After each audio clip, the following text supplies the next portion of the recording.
A woman collapses at a stranger's door under the merciless summer sun. Behind him, three children who've learned to expect nothing whisper words that will change everything. But before she can answer their plea, she must survive the brutal heat that brought her here, and the rancher must decide if opening his door means opening his heart. This is a story about second chances found in the harshest season, about a family rebuilt from broken pieces, and about the moment when running away becomes standing still. Stay until the end, hit that like button, and comment your city so I can see how far this story travels. The heat came first, not gradually, not with the gentle mercy of dawn spreading across the horizon, but all at once, a hammer blow of white-hot air that turned the western plains into a shimmering, merciless furnace. Eleanor Hayes felt it through the thin walls of the stagecoach before she even opened her eyes, felt it pressing against her skin like something alive and hungry. She'd been traveling for 3 days. 3 days of dust, rattling wheels, and the constant, bone-jarring rhythm of horses pulling them across an endless landscape that seemed to stretch into eternity. 3 days of watching the other passengers, a merchant with nervous hands, a young couple clutching each other like lifelines, an older woman who hadn't stopped praying since they'd left Kansas City, and wondering which of them would break first. Now, as the coach lurched to a sudden grinding halt, Eleanor realized the question was moot. They'd all break. The land demanded it. Everybody out!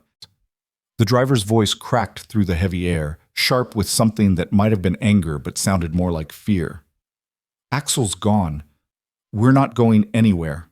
Eleanor pressed her palm against the wooden bench beneath her, steadying herself as the coach settled at an awkward angle. Through the small window, she could see nothing but pale dirt and stunted brush, the kind of vegetation that survived by refusing to thrive. The horizon wavered in the heat, turning solid earth into liquid motion. What do you mean, not going anywhere? The merchant was on his feet before the coach stopped moving, his face already red and slick with perspiration. I have business in Thornfield. I paid good money for passage. Then you paid for disappointment. The driver appeared at the door, his weathered face grim beneath the brim of his hat. Front axle split clean through. We're 15 miles from the nearest town, and the nearest ranch is, hell, I don't even know. Could be 5 miles, could be 10. The young woman began to cry, soft, hitching sounds that seemed to evaporate in the heat before they could become real sobs. Eleanor gathered her belongings with steady hands, a worn carpet bag containing 2 changes of clothes, a canteen that sloshed with maybe a pint of warm water, and the leather satchel she kept pressed against her ribs like a second heart. The satchel held her sewing kit, needles, thread, scissors, measuring tape, and the small collection of fabric scraps she'd collected over 10 years of work. 10 years of mending other people's lives, one stitch at a time, while her own remained permanently in transit. Miss Hayes. The driver caught her arm as she stepped down from the coach, his grip surprisingly gentle. You got people expecting you in Thornfield? A job, Eleanor said. Mrs. Brennan's dress shop. She's expecting me next week. He nodded slowly, and she saw the calculation in his eyes. Next week might as well be next year. The western frontier had a way of turning promises into fantasies. There's a ranch.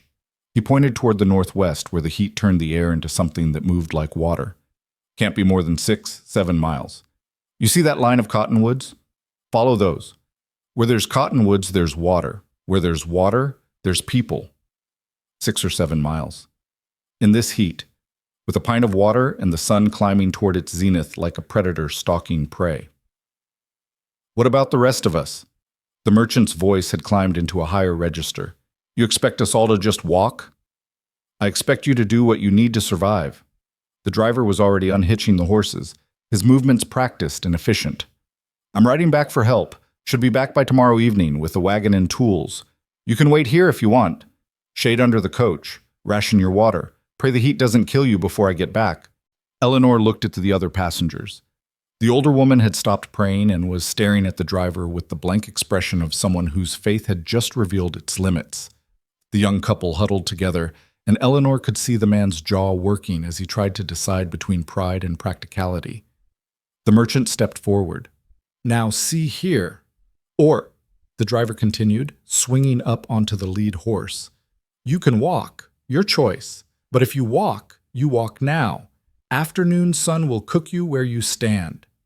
He didn't wait for an answer. The horses kicked up dust as they cantered away, and within moments the driver was just a wavering shape against the horizon, then nothing at all. Silence fell over the broken coach like a blanket, heavy and suffocating. "I'm walking." Eleanor's voice sounded strange in the stillness, too steady, too calm. "Anyone who wants to come with me is welcome." The merchant laughed, a harsh bark with no humor in it. "You'll be dead before you make it 3 miles." "Maybe." Eleanor adjusted the strap of her satchel, feeling the familiar weight of her tools.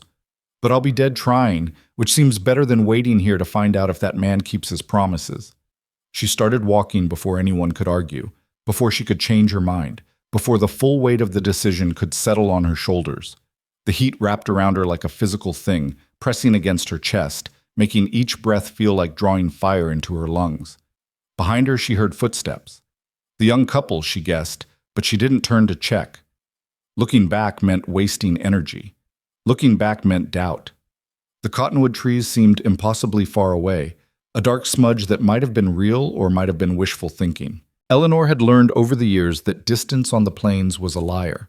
Things that looked close could be days away, and things that seemed impossible could be just around the next rise. She walked. The sun climbed higher. Her shadow, which had stretched long in front of her at the start, shrank until it was just a dark puddle at her feet. The ground beneath her boots was hard-packed and cracked, decorated with the kind of rocks that seemed specifically designed to turn ankles. Sweat soaked through her dress, a sensible brown calico that had seemed like a practical choice back in Kansas City, but now felt like wearing a blanket stitched from regret. The footsteps behind her faded. She didn't look back. By the time she reached the cottonwoods, her canteen was empty and her vision had started to narrow at the edges, turning the world into a tunnel. The trees offered shade but little relief. The air beneath them was only marginally cooler, and the creek bed they marked was bone dry, just a scar of white stones winding through the earth. Eleanor stood in the shade and tried to think. The driver had said where there were cottonwoods, there was water. But the cottonwoods were here, ancient and stubborn, surviving on memories of moisture. The water was somewhere else, or nowhere at all.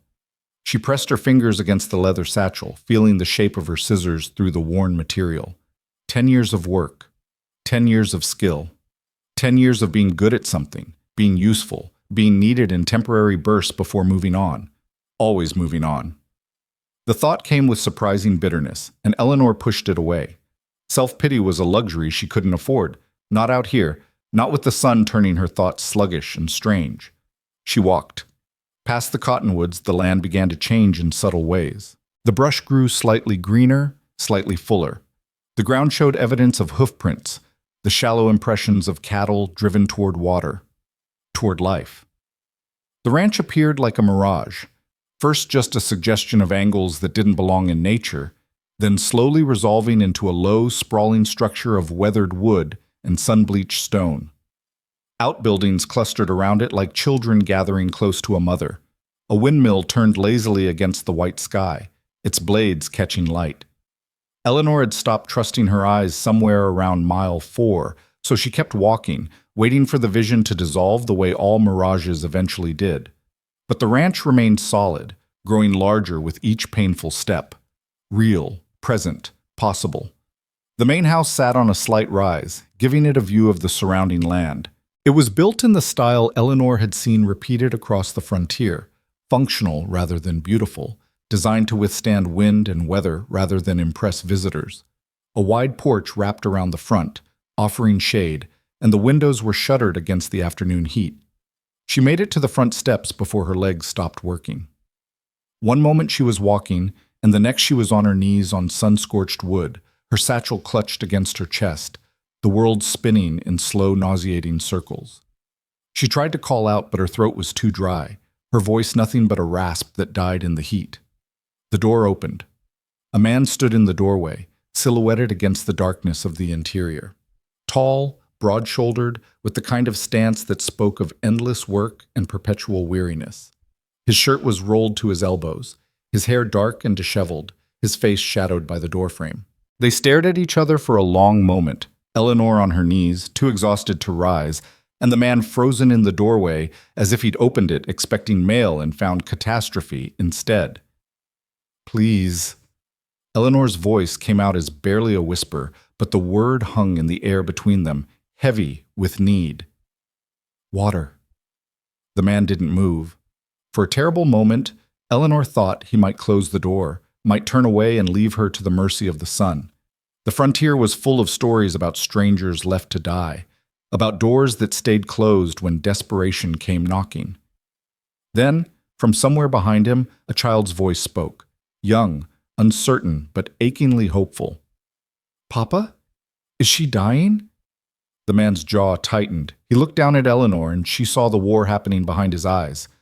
Caution versus compassion, self-preservation versus basic human decency.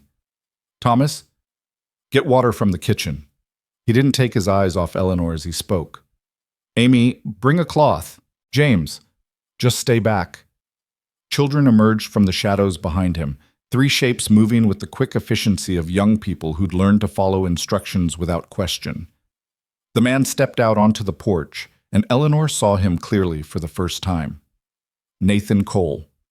She didn't know his name yet, but she knew the type. A man worn down by responsibility, carved hollow by loss, surviving through sheer stubbornness.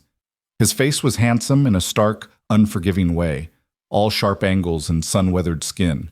His eyes were dark, guarded, and deeply, profoundly tired. He crouched in front of her, keeping a careful distance. Where did you come from? Stagecoach. Eleanor's voice was gaining strength, though her hands still trembled. Broke down. Miles back. You walked here? He didn't sound impressed, just incredulous. Didn't have much choice. A boy appeared at his elbow, maybe 10 years old, with his father's dark hair and serious eyes. He held out a tin cup filled with water, and Eleanor took it with both hands, forcing herself to sip slowly when every instinct screamed at her to gulp it down. The water was cool and sweet and felt like salvation. Easy. The man's voice was rough but not unkind. Drink too fast and you'll just bring it back up. Eleanor nodded, taking another careful sip. The world was still spinning, but slower now, with less urgency. A girl appeared next, younger than the boy, with tangled blonde hair and eyes that were too old for her face. She held a damp cloth, and after a moment's hesitation, she leaned forward and pressed it against Eleanor's forehead. The kindness of the gesture hit harder than the heat. Eleanor felt her eyes burn with tears she couldn't afford to shed. Not here, not now, not in front of these strangers who were already risking too much by offering help. Thank you, she whispered. The man stood, and Eleanor saw him scan the horizon, his expression tight. You alone? There were others. They stayed with the coach. Or maybe they walked in a different direction. I don't know. Jesus. He dragged a hand through his hair, and Eleanor saw the decision crystallize behind his eyes. Another burden accepted, another responsibility shouldered. All right, let's get you inside before you die on my porch. Thomas, help her up. Amy, get some more water, and someone needs to tell James to stop staring. A third child materialized at the edge of Eleanor's vision, smaller than the others, maybe 6 or 7, with the same dark hair as his father and brother. He stood very still, watching her with an intensity that was almost unsettling. Thomas offered his hand, and Eleanor took it, letting the boy help her to her feet. Her legs felt like they belonged to someone else, but they held her weight, and that was enough. The interior of the house was dark and blessedly cool, the thick walls holding back the worst of the heat. Eleanor caught impressions as Thomas guided her toward a sofa. Simple furniture, clean but worn, walls bare of decoration. A house that had once held warmth and was now just a place to survive. She collapsed onto the sofa, and the simple act of sitting on something that wasn't moving felt like the greatest luxury she'd ever experienced. The man, Nathan, she'd call him in her mind until she learned otherwise, stood in the doorway, arms crossed, watching her with an expression that suggested he was already regretting his decision to let her in. You got a name? Eleanor Hayes. I'm a seamstress. I was traveling to Thornfield for a job at Mrs. Brennan's dress shop. Mrs. Brennan died 3 months ago. Nathan's tone was matter-of-fact, not cruel, but the words hit like a physical blow. Shop closed. Her daughter sold everything and moved back east. Eleanor felt the last of her strength drain away. 3 months ago. She'd spent 3 months preparing for this journey, saving money, corresponding with a woman who was already dead. The job she'd crossed half a country for didn't exist. Oh. The word came out flat, empty. Town's still there, Nathan continued, apparently feeling some obligation to soften the blow. 15 miles north, maybe someone else needs a seamstress. Maybe. Eleanor didn't believe it. Small frontier towns had maybe one dress shop, if they were lucky. Competition for work was brutal, and she was an outsider with no connections, no reputation, no leverage. An awkward silence fell over the room. The children had gathered near the doorway, watching her with varying degrees of curiosity and caution. Amy, the girl with the old eyes, still held the water pitcher. Thomas stood close to his father, his posture mimicking Nathan's crossed arms. James remained very still, his gaze never leaving Eleanor's face. "You got people?" Nathan asked. "Someone who will be looking for you?" "No?" The word hung in the air, laden with implications Eleanor hadn't intended. No family, no connections, no one who'd notice if she disappeared into the western heat. Nathan's expression shifted slightly, some calculation happening behind his eyes. "Coach driver say when he'd be back?" "Tomorrow evening, maybe." "Maybe." Nathan repeated the word with a tired resignation that suggested he'd learned not to count on other people's promises. He uncrossed his arms and moved toward the kitchen, his boots heavy on the wooden floor. "All right. You can stay the night. Tomorrow we'll figure out what comes next." "I don't need charity." Eleanor forced herself to sit straighter, ignoring the way her body screamed in protest. "I can work. I can pay my way." Nathan paused, looking back over his shoulder. "You can barely stand." "Tomorrow I'll be better. I'm good with the needle. I can mend, alter, create.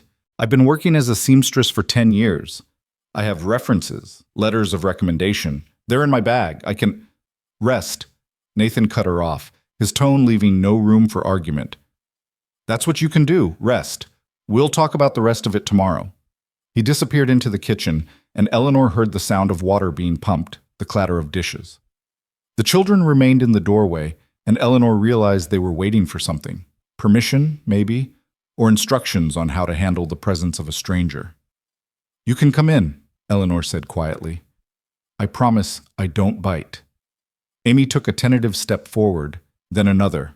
Thomas followed, his movements more cautious, protective. James stayed where he was, a small sentinel guarding the threshold. "Are you really a seamstress?" Amy asked, her voice soft. "Really, truly. Been sewing since I was younger than you." "Can you make dresses?" "Dresses, shirts, trousers, quilts. Pretty much anything that needs stitching."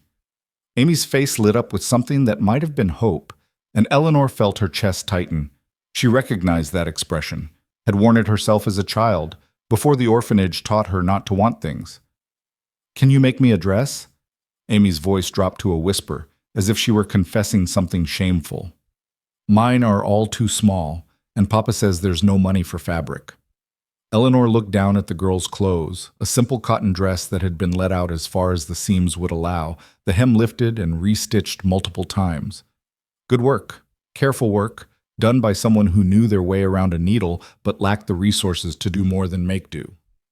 "I can probably manage something," Eleanor said carefully, not wanting to make promises she couldn't keep. "If your father approves." Thomas spoke up, his voice uncertain. "Mama used to sew. She made all our clothes, but she—" He trailed off, his gaze dropping to the floor. "She died." Amy filled in the silence with the blunt honesty of the young. 2 years ago. Papa tries, but he's not good at sewing. He can fix a torn seam, but he can't make new things. Says his hands are too big for detail work." Eleanor felt the weight of those words settle in her chest. A widowed father, 3 children, and a house that had forgotten how to be a home. She knew these stories. The frontier was full of them. Women who died in childbirth, or from fever, or from the simple, brutal exhaustion of trying to survive in a land that didn't care if you lived or died. "I'm sorry about your mother," she said, and meant it. Amy nodded, accepting the condolence with the practiced ease of someone who'd heard it too many times. "It's okay. We still remember her. We're not supposed to forget. You shouldn't forget, Eleanor agreed. Good memories are worth keeping. Nathan returned with a plate of bread and cheese, setting it on the low table in front of the sofa. Eat something. You need food, not just water. Eleanor wanted to refuse, wanted to maintain some dignity, some independence, but her stomach made the decision for her, cramping with sudden, desperate hunger. She took a piece of bread and forced herself to eat slowly, chewing carefully. Nathan watched her for a moment, then turned to the children. Amy, go gather eggs. Thomas, check the animals. James. The youngest boy made a small sound, not quite a word, and Nathan's expression softened almost imperceptibly. James, you can stay here. Just don't bother Miss Hayes. The children scattered to their tasks, and Nathan moved toward the door, clearly intending to follow them. Eleanor spoke before she could stop herself. Thank you for letting me in. Nathan paused, his hand on the door frame. Couldn't very well leave you to die on my porch. Would have been hell explaining that to the children. There was dry humor in his tone, but also something darker. Exhaustion, maybe, or the kind of weariness that came from too many losses and not enough hope. Still, Eleanor said. Thank you. He nodded once, a brief acknowledgement, and then he was gone, leaving Eleanor alone with the youngest boy. James remained by the door watching her with those intense, unblinking eyes. He was small for his age, Eleanor thought, with delicate features and an air of fragility that seemed at odds with the harsh environment. Hello, James, Eleanor said gently. The boy didn't respond, didn't move, just watched. It's all right if you don't want to talk to me. I'm a stranger, and strangers are strange. Eleanor smiled, hoping to ease the tension. But if you want to sit down, there's plenty of room on this sofa. James considered this for a long moment, then slowly, carefully, he moved closer. Not to the sofa, that was apparently too much trust for a first meeting, but to the chair across from it. He perched on the edge, his feet dangling above the floor, his gaze never leaving Eleanor's face. They sat in companionable silence, and Eleanor finished her bread and cheese, feeling strength slowly seeping back into her limbs. Through the open windows, she could hear the ordinary sounds of ranch life, chickens clucking, the windmill creaking, the low murmur of Nathan's voice as he spoke to someone outside. The house was quiet, but not empty. Someone had clearly worked to keep it clean, to maintain order against the chaos of 3 children and constant work. The furniture was simple but well made. The floor was swept. The windows, though shuttered against the heat, were free of dust. A home, Eleanor thought. Not just a house, but a place where people lived and tried and survived. She caught herself before the thought could go any further. This wasn't her home. This was a way station, a temporary shelter until the coach driver returned or until she found her way to Thornfield and whatever uncertain future waited there. But as she looked at James, at his serious face and silent watchfulness, Eleanor felt something shift in her chest. A recognition, maybe, or a warning. Don't get attached, she told herself. Don't start caring about these people. It was the same thing she'd told herself in every town, every job, every temporary place she'd stayed over the past 10 years. And like always, she knew, even as she thought it, that the warning had come too late. She was already caring, already wondering, already hoping for things she had no right to hope for. The afternoon heat pressed against the walls, and somewhere in the distance, thunder rumbled, empty promises from a sky that hadn't delivered rain in weeks. Eleanor closed her eyes, just for a moment, and let herself pretend that this quiet house, these careful children, this life built from necessity and survival could be something more than just another stop on an endless journey, just for a moment. Then she opened her eyes and faced the truth. Tomorrow would come. The coach driver would return, or he wouldn't. She would go to Thornfield, or she wouldn't. But one way or another, this interlude would end. It always did. James shifted in his chair, and when Eleanor looked at him, she found him still watching her with those dark, serious eyes. He opened his mouth as if to speak, then closed it again, the words, whatever they might have been, remaining locked inside. It's all right, Eleanor said softly. Sometimes silence says more than words ever could. The boy tilted his head considering this, and then, for just a fraction of a second, he smiled. It was gone almost before Eleanor registered it, a ghost of an expression that might have been her imagination. But she knew it wasn't. She'd seen it, real and fleeting and precious. Outside, the sun continued its merciless journey across the sky, and the heat built toward its afternoon crescendo. But inside, in the cool dimness of Nathan Cole's ranch house, Eleanor Hayes allowed herself a moment of stillness. She'd survived the walk. She'd found shelter. She was alive. Everything else was a problem for tomorrow. And tomorrow, Eleanor had learned long ago, had a way of bringing its own solutions or its own disasters. There was never any way to know which until it arrived. She settled back against the sofa, her satchel clutched against her side, and closed her eyes. Just for a moment, just to rest. James watched her from his chair, and outside, Nathan Cole leaned against the barn wall and stared at the horizon, wondering what exactly he'd invited into his house, and whether he'd just made the biggest mistake of his hardscrabble life. The heat pressed down on them all, relentless and unforgiving, and somewhere in the distance, those empty thunderclouds rolled across an empty sky, promising relief that would never come. Eleanor woke to the sound of breaking glass and a child's muffled cry. For a disoriented moment, she couldn't remember where she was. The room was dark, unfamiliar, and her body ached in ways that suggested she'd been fighting battles in her sleep. Then memory crashed back. The stagecoach, the walk, the ranch, the man with tired eyes and 3 silent children. She sat up on the sofa where she'd apparently slept through the remainder of the afternoon and into evening. Through the windows, she could see the last purple streaks of sunset fading into darkness, and from somewhere deeper in the house came the sound of Nathan's voice, low and strained. "It's fine, Amy. Just go to bed. I'll clean it up." "But, Papa, I didn't mean—" "I know you didn't. Just go." Eleanor stood on shaky legs and followed the voices to the kitchen, arriving to find Nathan crouched on the floor, surrounded by shards of broken pottery and spilled water. Amy stood in the doorway, her face blotchy with tears, her hands twisted in her too small dress. "I was trying to help," the girl whispered. "The pitcher was heavy and my hands were wet, and it just slipped." Nathan's jaw was tight as he picked up the larger pieces, his movements careful but edged with frustration. "I said it's fine. These things happen. Now go." Amy fled, her footsteps quick and guilty, and Nathan let out a long breath that sounded like it carried the weight of more than just a broken pitcher. Eleanor cleared her throat. "Can I help?" Nathan's head snapped up, and she saw surprise flash across his face, as if he'd genuinely forgotten she was there. "You should be resting." "I've been resting all evening, and I'm better with broken things than most people." She moved into the kitchen, scanning for a broom or dustpan. "Where do you keep your cleaning supplies?" "You don't need to." "I know I don't need to. I'm offering to. There's a difference." Eleanor found a broom leaning in the corner and returned to where Nathan still crouched on the floor. "Unless you'd rather I go back to the sofa and pretend I didn't hear anything."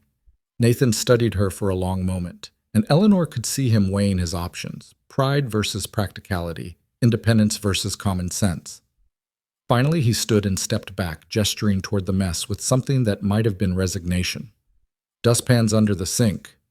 They worked in silence, Eleanor sweeping while Nathan picked up the larger shards and deposited them in a bucket.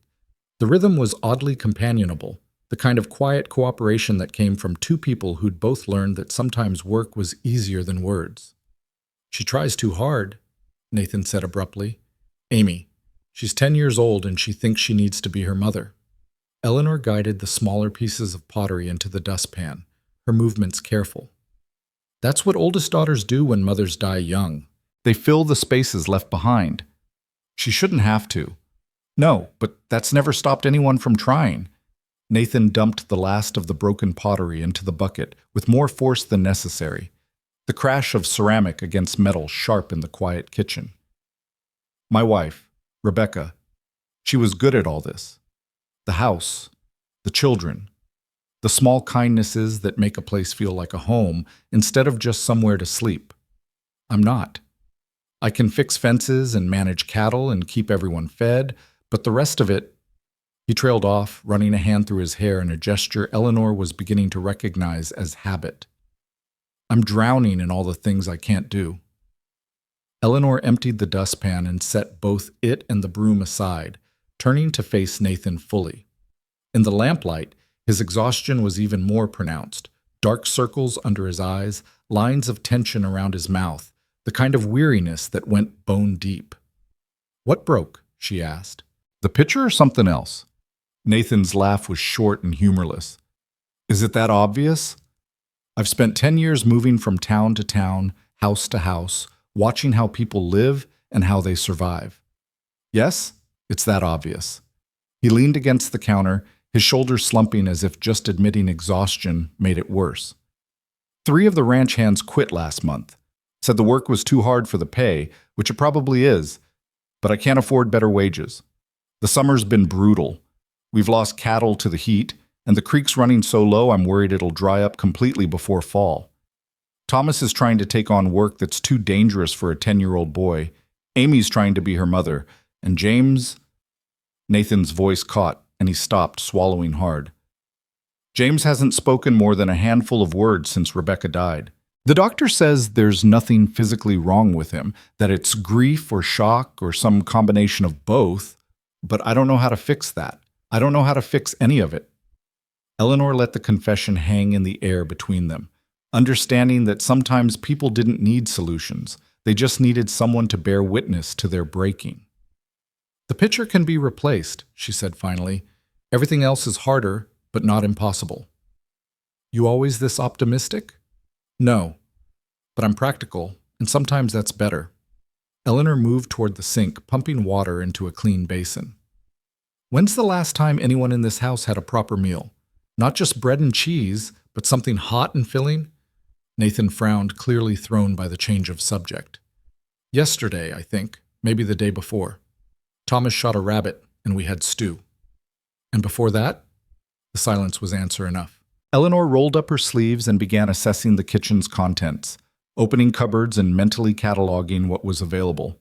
It wasn't much: flour, a few eggs, some dried beans, a slab of salt pork that had seen better days, and various jars of preserved vegetables. The provisions of a household making do, stretching everything as far as it would go. "What are you doing?" Nathan asked. "Making myself useful. You gave me shelter and water and probably saved my life. The least I can do is cook a decent meal." "You don't have to. Do you always argue when someone offers help?" Eleanor cut him off, her tone sharp enough to surprise them both. "Because if so, I'm starting to understand why your ranch hands quit." Nathan's eyebrows shot up, and for a moment Eleanor thought she'd pushed too far, crossed some line she hadn't even known was there. Then, impossibly, he laughed. A real laugh. Surprised and genuine and younger than anything she'd heard from him so far. "Rebecca used to say the same thing," he said, shaking his head, "that I was too stubborn to accept help even when I was drowning in work." "She sounds like she was smart." "She was." The laughter faded from Nathan's face, replaced by something quieter and more complex. "She was a lot of things I didn't appreciate enough when I had the chance." Eleanor turned back to the cupboards, giving him privacy in his grief. "I'm going to need that salt pork and the dried beans, and if you have an onion anywhere, that would help." "Root cellar. I'll get them." He disappeared through a door that led to what Eleanor assumed was the cellar, and she took the moment alone to steady herself. She'd been in this house less than a day, and already she was getting involved, getting attached, starting to care about the problems of people who should, remain strangers. This was how it always started. A moment of connection, a shared laugh, a glimpse of the person beneath the survival. And then the walls came down and Eleanor would find herself invested in lives that weren't hers to fix. But even as she thought it, she was pulling down a heavy pot and setting it on the stove, her hands moving with the automatic precision of someone who'd learned to cook in a dozen different kitchens in a dozen different towns. Some habits were too ingrained to fight. Nathan returned with an armload of vegetables, not just onions but also potatoes and carrots, some of them showing signs of age but still usable. Eleanor sorted through them, setting aside the ones too far gone and beginning to prep the rest. "You're good at that," Nathan observed, watching her work. "I'm good at a lot of things that involve staying busy and not thinking too hard." Eleanor began dicing the onion, her knife work efficient and practiced. Cooking, sewing, mending, all the small tasks that keep households running. "Sounds lonely." The observation landed with unexpected accuracy, and Eleanor's hands paused for just a fraction of a second before continuing. It is what it is. That's not an answer. It's the only answer I have. Eleanor scraped the diced onion into the pot and reached for the carrots. I've been moving since I was 18 years old, different towns, different jobs, always temporary. You get used to it after a while. The loneliness becomes normal. That's bleak. That's survival. Eleanor set the knife down and turned to face him, meeting his eyes directly. You know about survival, Mr. Cole. You've been doing it for 2 years, trying to hold together a ranch and a family and your own sanity. You understand that sometimes you don't get to choose between good options and bad ones. You just choose between surviving today and not surviving at all. Nathan was quiet for a long moment, his gaze searching her face as if trying to solve a puzzle. It's Nathan, and you're right. I do understand that. Eleanor. She offered the correction with a small nod. And I'm glad we understand each other. She returned to the vegetables, and Nathan moved to help without being asked, falling into the kind of easy rhythm that suggested he wasn't entirely useless in a kitchen despite his earlier claims. They worked side by side, preparing a simple but hearty stew, and Eleanor found herself relaxing into the normalcy of it. The children are probably hungry, she said, as she added the salt pork to the pot. Should I call them? They'll smell the food and come running. They always do. Nathan checked the pot, adjusting the heat. Though James might need coaxing, he's been eating less lately. The silent one. He wasn't always silent. Before Rebecca died, he never stopped talking. Questions about everything, stories about nothing, just constant noise and energy. Nathan's voice was soft with memory. Then she got sick, and he got quieter. And after she died, he just stopped. Like someone snuffed out a candle. Eleanor stirred the stew, watching the vegetables begin to soften in the simmering liquid. Grief does strange things to children. Sometimes they don't have the words for what they're feeling, so they stop using words altogether. The doctor said he might start talking again when he's ready. That was 18 months ago. Maybe he's not ready yet. Or maybe he's broken in a way I can't fix. The words came out harsh, bitter. Another thing I've failed at. Eleanor turned to face him fully, setting down her spoon with deliberate care. Listen to me, Nathan. You haven't failed. You're still here, still fighting, still keeping your children fed and safe and alive. That's not failure. That's the hardest kind of success there is. Doesn't feel like success. It never does. Not when you're in the middle of it. Eleanor picked up her spoon again, stirring with more force than strictly necessary. But your children are clean, clothed, and cared for. This house is standing. You're surviving impossible circumstances with limited resources and no help. That's worth acknowledging. Nathan didn't respond, but something in his posture shifted. A slight relaxation of his shoulders, a loosening of the tension around his mouth. Eleanor took it as acknowledgement and let the silence settle between them, comfortable and companionable. The children arrived as predicted, drawn by the smell of cooking food. Thomas came first, his face lighting up when he saw the pot on the stove. Amy followed, her earlier tears dried, but her expression still cautious, as if she expected punishment for the broken pitcher. James appeared last, slipping into the kitchen like a shadow and taking up his usual post near the doorway. Is that stew? Thomas asked, hope evident in his voice. It is, Eleanor confirmed. It'll be ready in about 20 minutes. Why don't you three set the table? The children moved to obey, and Eleanor caught Nathan's surprised expression. They listened to you, he said quietly. I asked them to do something specific instead of just telling them to help. Children like knowing exactly what's expected. Eleanor tasted the stew, adding a pinch more salt. Plus, they're hungry. Hungry children are motivated children. Nathan huffed something that might have been a laugh and moved to help Thomas with the plates. The kitchen filled with the small sounds of domestic life.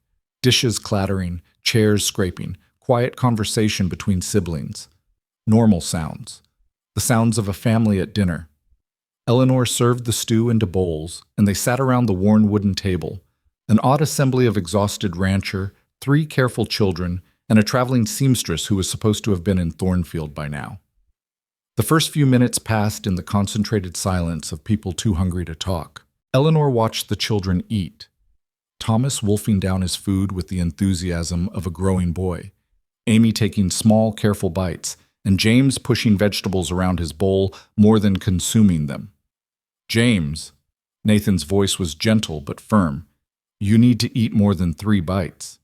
The boy looked up, his expression unreadable, and took another small bite. It was clearly a concession rather than enthusiasm. Eleanor spoke without thinking. When I was about your age, James, I hated vegetables too. Thought they were punishment disguised as food.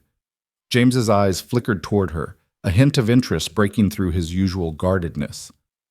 But then I learned a trick, Eleanor continued, aware that she now had his full attention along with that of his siblings.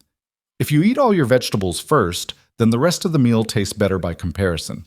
It's like saving the good parts for last. Thomas laughed. That doesn't make sense. Doesn't have to make sense. Just has to work. Eleanor took a deliberate bite of carrot, making an exaggerated face. See? Terrible, but now this potato is going to taste amazing. She ate the potato with theatrical appreciation and was rewarded with the ghost of a smile from James. The boy looked down at his bowl, considering, then methodically ate all his vegetables before moving on to the rest of his stew. Nathan met Eleanor's eyes across the table, and she saw something in his expression that looked dangerously close to gratitude. They finished dinner in easier silence, and afterward the children helped clear the table without being asked. Eleanor washed dishes while Amy dried, and she found herself answering the girls' endless questions about sewing. What was the hardest thing she'd ever made? Did she know how to make lace? Could she teach Amy to make proper buttonholes? You really like sewing, don't you? Eleanor asked as she handed over another clean plate. Mama used to let me help her, Amy said, her voice wistful. She said I had good hands for detail work, but after she died, there wasn't time for that kind of thing anymore. Papa needed help with the ranch work, and Thomas couldn't do it all by himself. What if there was time now? Amy's eyes widened. What do you mean? Well, I'm here for at least another day or two, and I happen to have my sewing kit with me. Maybe tomorrow, if your father approves, I could show you a few things. The hope that bloomed on Amy's face was almost painful to witness. Really? You'd really teach me? I don't see why not. Every girl should know how to handle a needle properly. Amy threw her arms around Eleanor in an impulsive hug, the dish towel still clutched in one hand. Eleanor stiffened in surprise, then slowly relaxed, resting one hand on the girl's head. Thank you, Amy whispered. Thank you, thank you, thank you. Eleanor felt something crack open in her chest, some carefully maintained wall developing fissures. It's just sewing, sweetheart. It's not just sewing, it's... Amy pulled back, searching for words. It's remembering. It's being like Mama was. Eleanor had no response to that, no wisdom that could address the complicated grief of a 10-year-old girl trying to hold on to her mother through thread and fabric, so she just squeezed Amy's shoulder and handed her another plate to dry. That night, Nathan offered Eleanor the spare room, a small space that had clearly served as Rebecca's sewing room before her death. A basket of mending sat in the corner, abandoned mid-project, and Eleanor felt like an intruder among another woman's unfinished work. I can sleep on the sofa, she offered. You're a guest. Guests get beds. Nathan stood in the doorway, backlit by the lamp in the hallway. Such as it is. Mattress is probably older than Thomas. I've slept on worse. That's not comforting, Eleanor smiled. Wasn't meant to be, just honest. Nathan nodded, hesitating as if he wanted to say something else. Finally, he spoke. What you did tonight, with James and the vegetables, that was kind. That was just common sense. Still, he ate more tonight than he has in weeks. Nathan's expression was difficult to read in the dim light. The children like you. That doesn't happen often with strangers. Maybe I'm good at pretending to be less strange than I am. Maybe. Nathan stepped back into the hallway. Sleep well, Eleanor. Tomorrow we'll figure out what comes next. He closed the door, and Eleanor was alone with Rebecca Cole's abandoned mending and the weight of 3 children's hopes settling on her shoulders like snow. She didn't sleep well. How could she, knowing that tomorrow meant decisions, stay or go, help or leave, attach or protect herself from the inevitable loss that came with caring too much.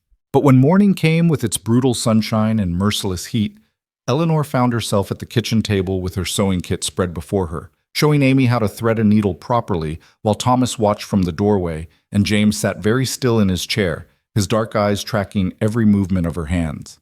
And when Nathan came in from the morning chores to find his kitchen transformed into an impromptu sewing lesson, Eleanor saw the conflict on his face, gratitude warring with caution, hope fighting against the fear of disappointment. "The stagecoach driver should be back today," he said carefully. "You'll probably want to head into Thornfield, see about finding work." "Probably," Eleanor agreed, not looking up from her demonstration of proper backstitching. "Though I was thinking I might stay another day or two, if that's acceptable to you." "Why?" It was a fair question. Eleanor set down her needle and met his eyes.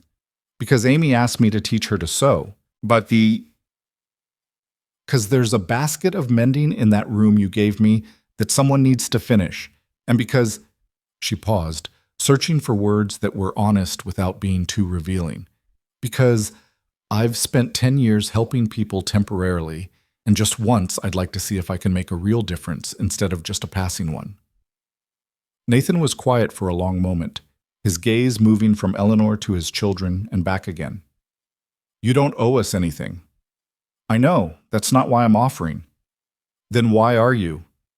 Eleanor looked at Amy's eager face, at Thomas's careful hope, at James's silent attention. "Because sometimes staying is harder than leaving, and I'm tired of always choosing the easy option."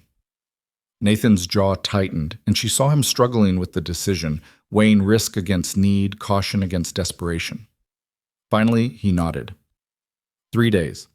You can stay 3 days, help with whatever needs doing, and then we'll reassess. But I expect you to let me know if you change your mind, if you decide to leave earlier.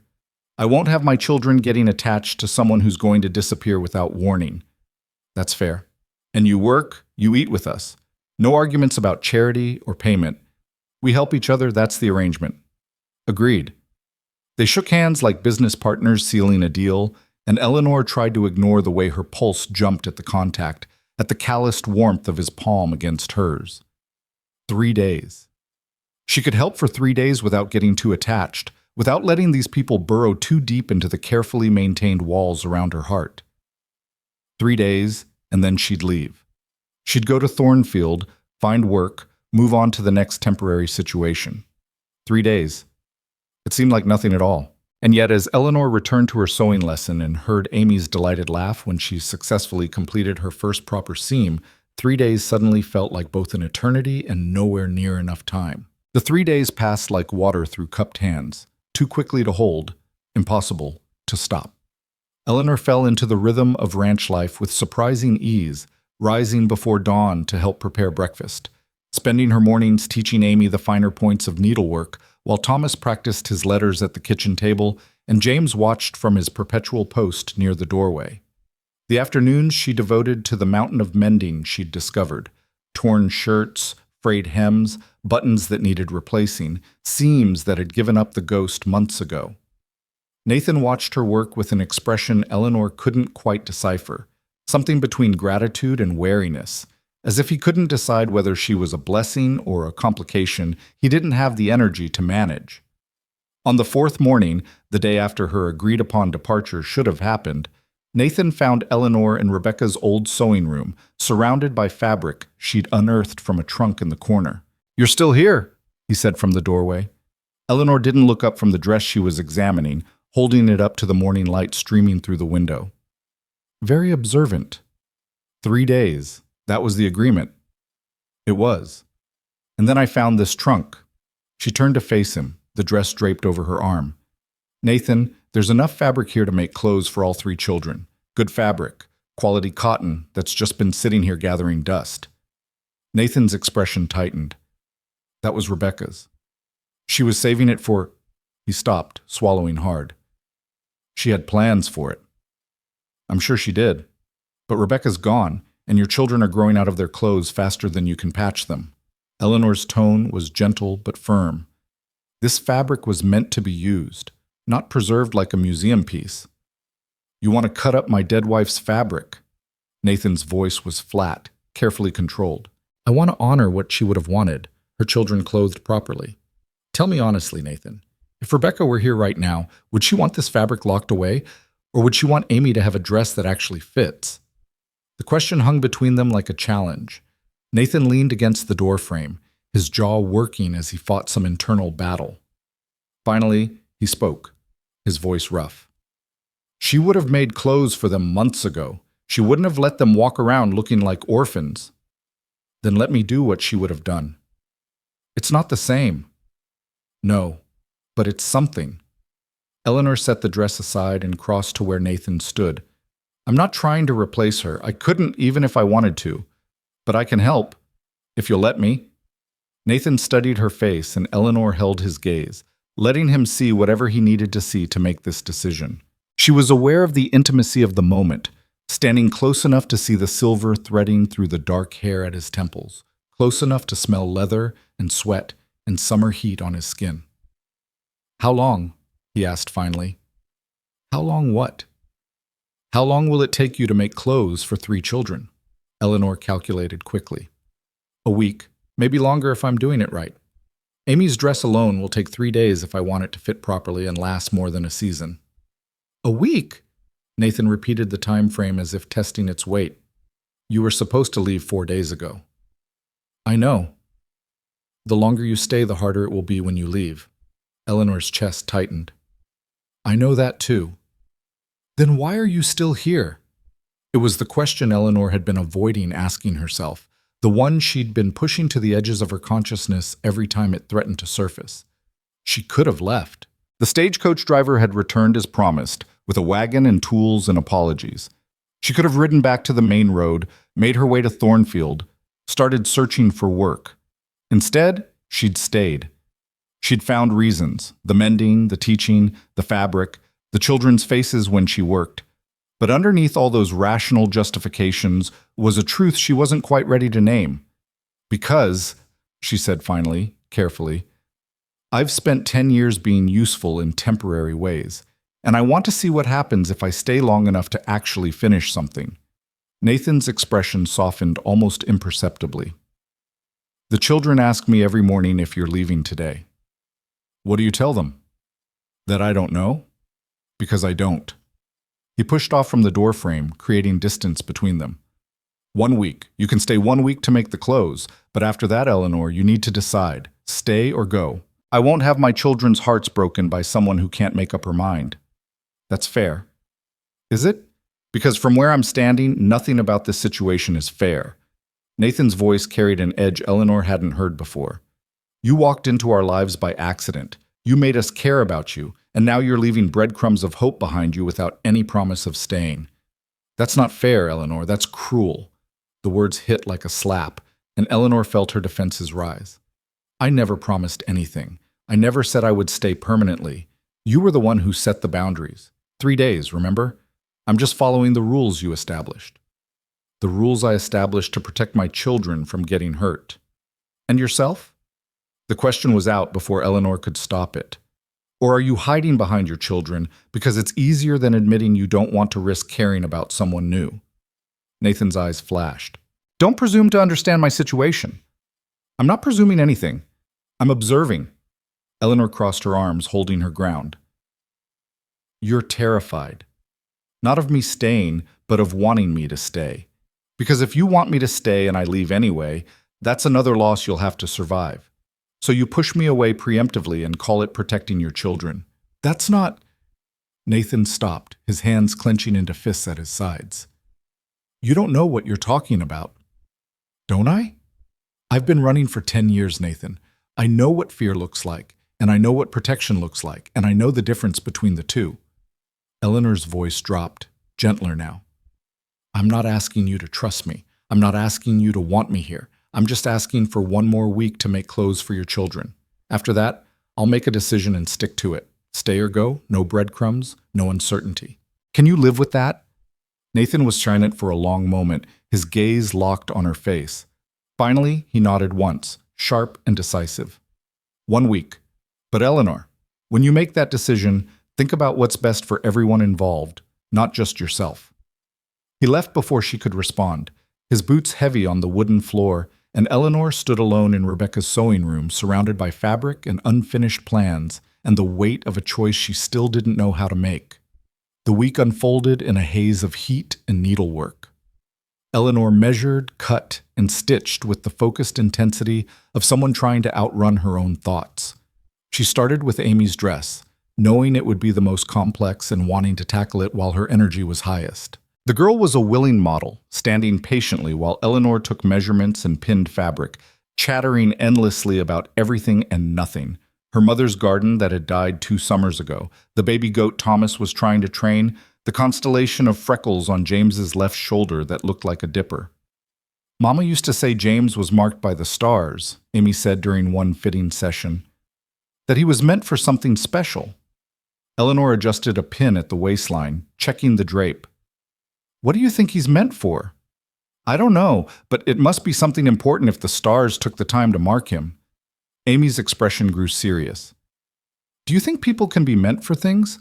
Or do we just end up wherever we end up?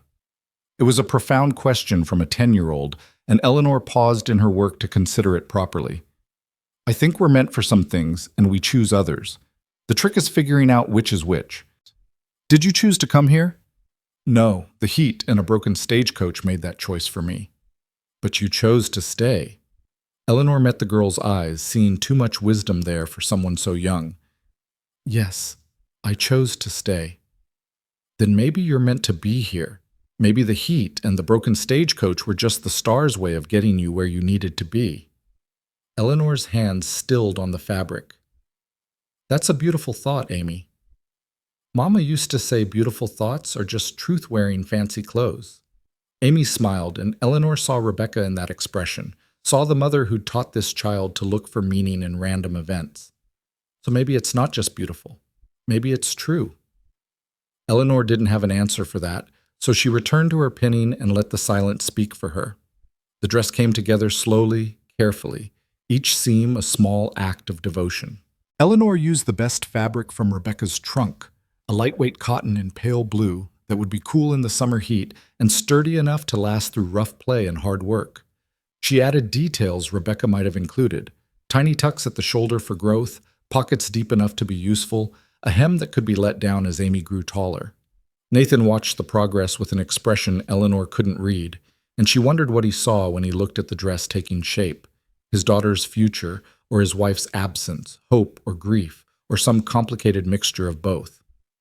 On the 5th day, as Eleanor worked on Thomas's new shirts, the boy approached her with unusual hesitation.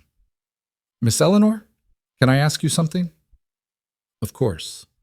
Eleanor set aside the shirt and gave him her full attention. Thomas shifted his weight, not quite meeting her eyes. Why did you become a seamstress, instead of getting married or staying in one place like most women do?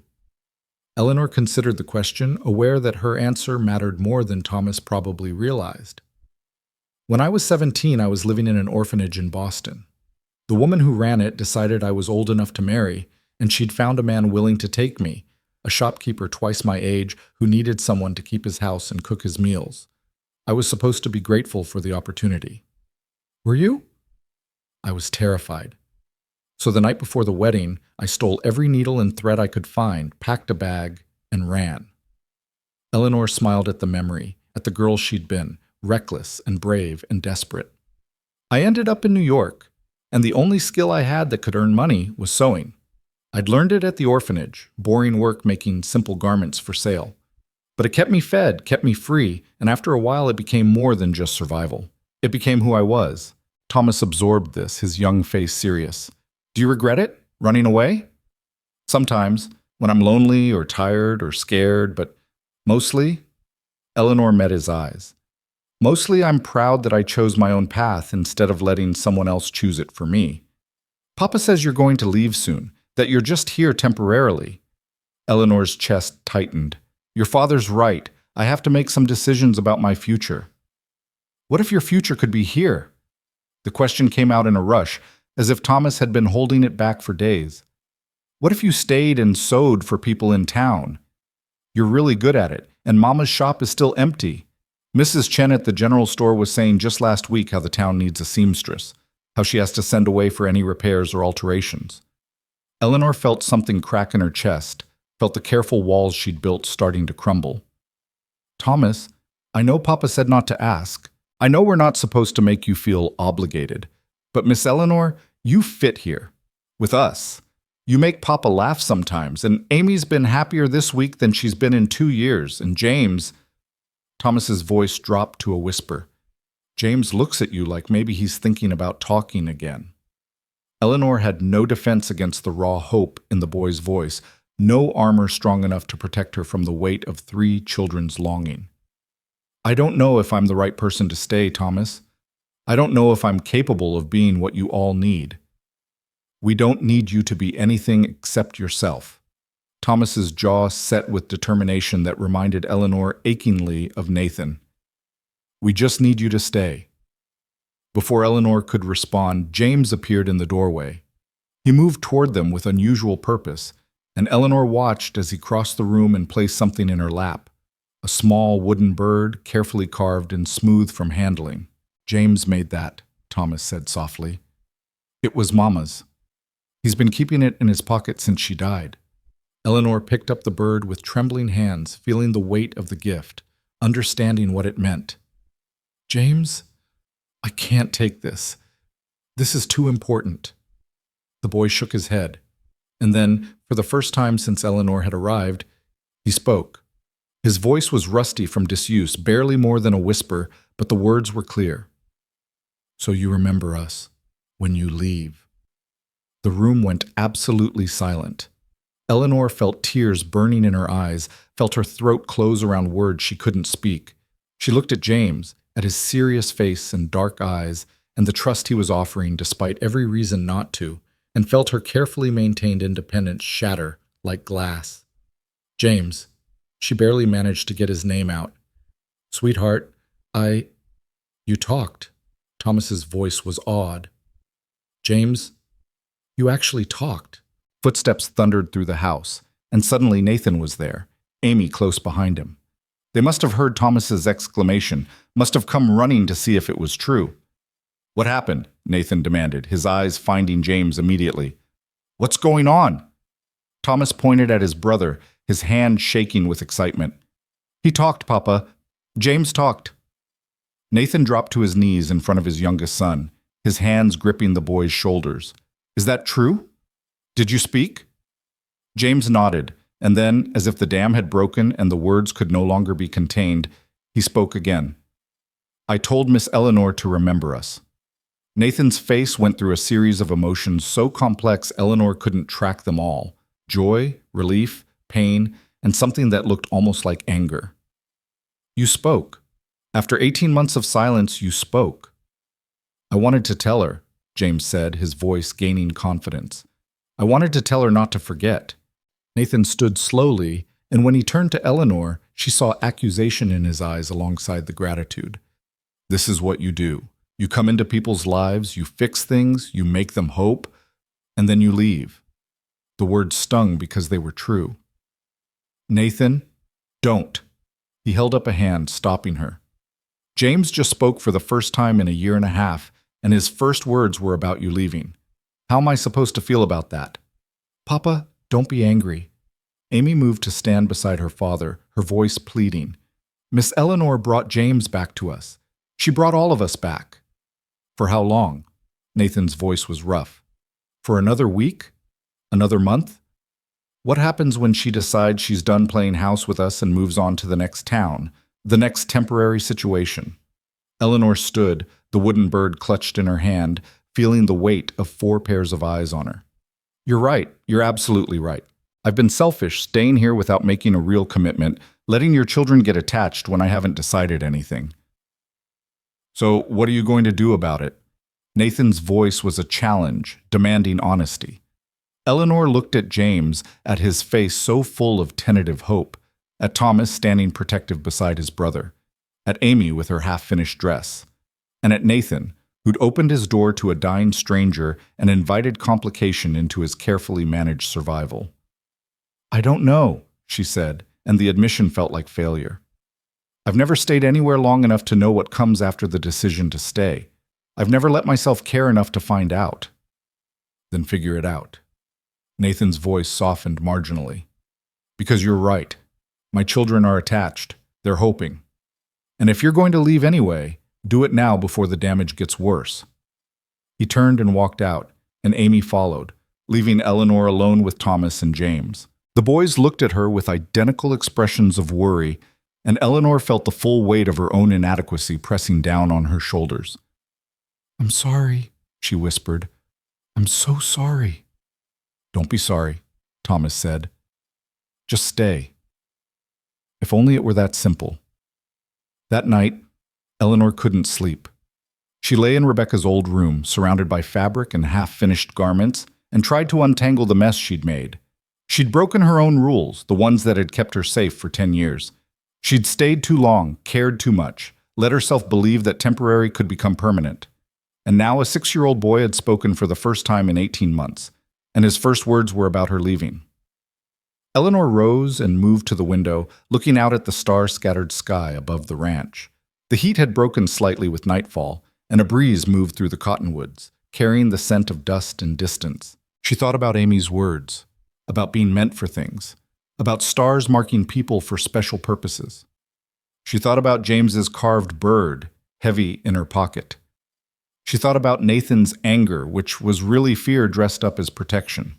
And she thought about the choice she'd been running from for 10 years, the choice between freedom and belonging, between safety and risk, between surviving alone and living with others. A soft knock on the door interrupted her thoughts. "Miss Eleanor?" It was Amy's voice, tentative and small. Eleanor opened the door to find the girl standing in her nightgown, her hair loose around her shoulders. "Sweetheart, you should be asleep." "I can't sleep. I keep thinking about James talking, and about you leaving, and about—" Amy's voice broke. "I keep thinking about how everything good is temporary." Eleanor drew the girl into the room and sat with her on the bed, an arm around her shoulders. "Not everything good is temporary, Amy. Mama was. She was the best thing in our lives, and then she was gone." Amy leaned against Eleanor's side. "And now you're here, and you're good too, but Papa says you're leaving, and I don't understand why good things always have to end." Eleanor felt tears sliding down her cheeks, silent and unstoppable. "Oh, sweetheart, your mother didn't leave because she wanted to. Death is different from choice. But you're choosing to leave, so it's worse, because you could stay and you're deciding not to." The simple truth of it was devastating. Eleanor tightened her arm around Amy's shoulders, feeling the girl's warmth, her trust, her hope. "What if I'm not good at staying? What if I don't know how?" "Then we'll teach you," Amy said simply, "the same way you taught me to sew. One step at a time until it becomes natural." Eleanor let out a shaky laugh. "When did you get so wise?" "Mama always said hard things make people grow up faster than they should. I guess losing her made me grow up a lot." Amy pulled back to look at Eleanor's face. "But having you here makes me feel like maybe I don't have to be so grown up all the time. Like maybe I can just be 10 again." Eleanor cupped the girl's face gently, seeing Rebecca in her features, seeing Nathan in her determination, seeing someone entirely unique looking back at her. "You deserve to be 10, Amy. You deserve to be a child." "Then stay and let me be one." It wasn't fair, Eleanor thought, to place this kind of emotional weight on a child's request. It wasn't fair to any of them. Not to Amy with her desperate hope, not to Thomas with his careful optimism, not to James with his newly rediscovered voice, and not to Nathan with his justified fear of more loss. But life, Eleanor had learned long ago, was rarely fair. The only choice was how you responded to its unfairness. "Go back to bed," she said softly. "Try to sleep. Tomorrow I'll finish your dress, and we'll see how it fits." "And after tomorrow's? After tomorrow, we'll see what comes next." It wasn't a promise, but it also wasn't a denial. Amy seemed to understand the distinction, and she nodded, pressing a quick kiss to Eleanor's cheek before slipping out of the room as quietly as she'd entered. Eleanor returned to the window, the carved bird still heavy in her pocket, and watched the stars wheel slowly across the night sky. Somewhere out there was Thornfield, with its uncertain prospects and temporary work. Somewhere out there was the life she'd been living, constantly moving, never settling, safe in her isolation. And here, in this ranch house with its broken family and desperate hope, was something she'd never allowed herself to want. The question wasn't whether she wanted to stay. She'd stopped lying to herself about that days ago. The question was whether she was brave enough to try. Morning came with its usual brutal heat, but the sun had barely cleared the horizon when Eleanor heard unusual activity outside. Horses, voices, the creak of wagon wheels. She dressed quickly and emerged to find Nathan standing on the porch, talking to a man she didn't recognize. "Can't pay full price," Nathan was saying, his voice tight with frustration. "I told you that last month. And I told you I can't extend more credit."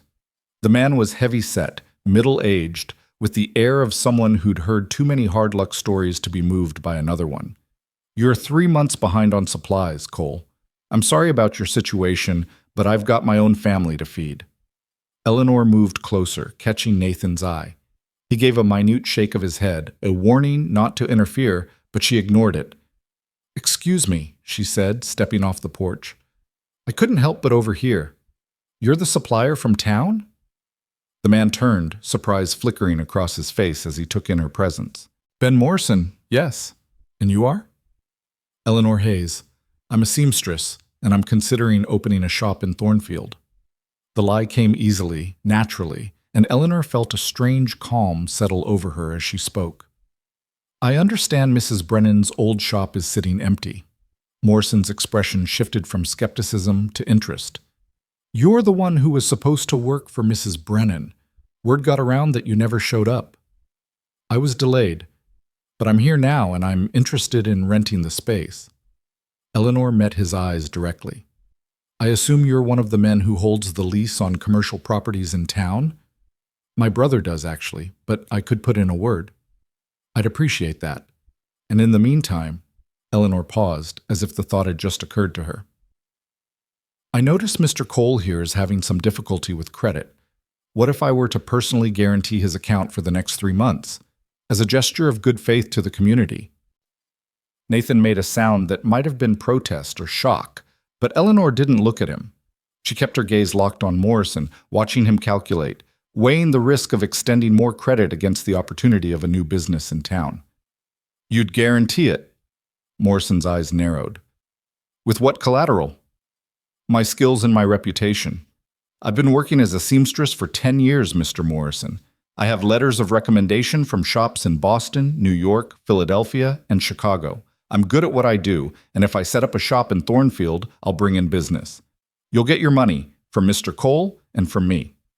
Morrison studied her for a long moment, then turned to look at the ranch house, at the children who'd appeared on the porch to watch the conversation. His expression softened marginally. 3 months, he said finally. "I'll extend Cole's credit for 3 months, guaranteed against your future earnings. But Miss Hayes, if you don't open that shop, if you disappear the way drifters tend to do, Cole's account comes due immediately. All of it. Understood?" "Understood." They shook hands, and Morrison climbed back onto his wagon, promising to have his brother send lease information for the shop. As soon as he was out of earshot, Nathan grabbed Eleanor's arm and pulled her around to face him. "What the hell was that?" "That was me making a decision." Eleanor met his furious gaze without flinching. "You said I needed to figure out whether I was staying or going. I'm staying. You just guaranteed 3 months of my debt without even asking me." "Yes, I did. Because you're too proud to accept help and too stubborn to admit you're drowning." Eleanor pulled her arm free. "Consider it payment for room and board." 3 months of credit isn't payment, Eleanor. It's a lifeline you just tied around both our necks. What if you can't make the shop profitable? What if I can?" Eleanor cut him off. "What if I stay and I work and I build something here? What if instead of assuming failure, we plan for success?" Nathan's jaw worked as he struggled with some emotion Eleanor couldn't name. "You're staying." "I'm staying. For 3 months. For as long as it works." Eleanor softened her tone. "I can't promise forever, Nathan. Nobody can. But I can promise 3 months of genuine effort. I can promise I won't run at the first sign of difficulty." "Is that enough?" Nathan looked at her for a long moment, and Eleanor saw the war happening behind his eyes, hope battling caution, want fighting against wisdom. Finally, he spoke, his voice rough. Ask me again in 3 months. It wasn't acceptance, but it wasn't rejection either. It was possibility, carefully acknowledged. Eleanor smiled. I'll hold you to that. From the porch, 3 children watched with barely contained excitement, and when Eleanor turned to look at them, Amy was bouncing on her toes, Thomas was grinning, and James, quiet, careful James, was smiling so hard his whole face had transformed. Eleanor felt something settle in her chest, some piece of herself she'd been carrying loose for 10 years finally finding its proper place. She didn't know if staying was the right choice. She didn't know if she'd succeed or fail, if she'd find the belonging she'd been avoiding, or just another kind of loneliness. But for the first time in her adult life, Eleanor Hayes was going to stop running long enough to find out. The carved wooden bird sat heavy in her pocket, and as the summer sun climbed higher in a merciless sky, Eleanor thought about Amy's words, about being meant for things, about stars marking people for purpose. Maybe the heat that had nearly killed her had really been bringing her home. Maybe 3 days had always been meant to become something more. Maybe staying was the bravest thing she'd ever done. The decision to stay should have brought relief, but instead it brought a different kind of pressure, the weight of commitment, the responsibility of promises made, the terrifying vulnerability of choosing to stop running. Eleanor spent the rest of that morning finishing Amy's dress while the children orbited around her like small planets, unable to contain their excitement but trying desperately not to show it. Thomas kept finding excuses to walk past the sewing room, glancing in as if to confirm she was still there. James had taken up permanent residence in the doorway, watching her work with the intensity of someone memorizing every detail. And Amy sat beside her, practically vibrating with suppressed energy. "When can I try it on?" the girl asked for the 3rd time in an hour. "When it's finished, which will be sooner if you stop asking." Eleanor bit off a thread and examined her work critically. The dress was nearly complete, just the hem left to finish and a final pressing, maybe another hour. "An hour," Amy breathed as if Eleanor had promised her the moon. Nathan appeared in the doorway, forcing James to move aside. He leaned against the frame, arms crossed, his expression unreadable. "Morrison's brother sent word. The shop space is available starting next week. Rent's $30 a month." Eleanor's hand stilled on the fabric. $30 a month. It was reasonable for a commercial space, but it would eat into her savings faster than she'd hoped. She had maybe $200 left from 10 years of careful saving, enough to cover rent and supplies for 6 months if she was frugal. After that, she'd need to be making enough income to sustain herself. No pressure at all. "I'll take it," she said, forcing confidence into her voice. "You haven't even seen it. I've seen worse. And besides, it's not like Thornfield has dozens of empty shop spaces to choose from." Eleanor resumed her sewing, keeping her hands steady through sheer force of will. "I'll ride into town tomorrow to sign the lease and assess what needs to be done before I can open." "I'll take you." Nathan's tone left no room for argument. "You don't know the town, and you'll need help hauling supplies." Eleanor looked up, meeting his eyes. "You don't have to." "I know I don't have to. I'm offering."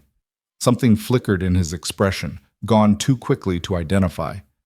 "Call it returning the favor. You guaranteed my credit.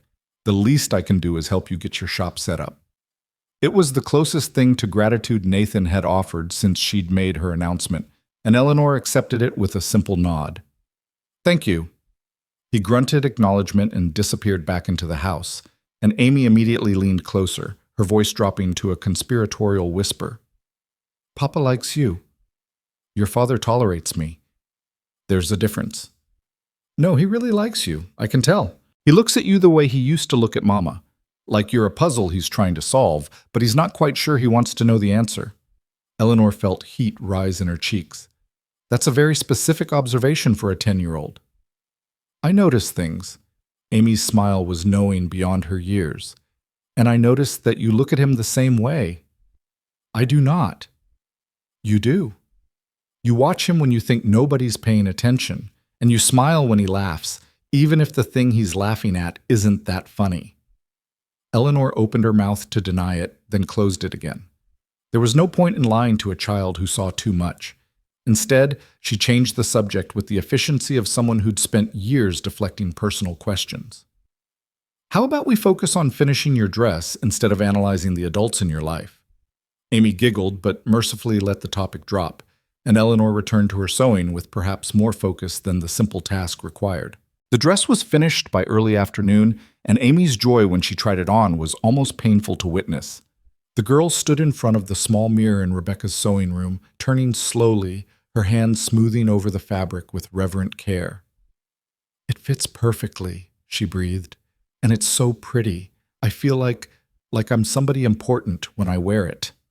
Eleanor knelt beside her, adjusting the hem slightly. "You are somebody important. The dress just helps you remember that." Amy threw her arms around Eleanor's neck in an impulsive hug, and this time Eleanor didn't hesitate. She hugged the girl back, feeling the slim weight of her, breathing in the scent of soap and sunshine and childhood.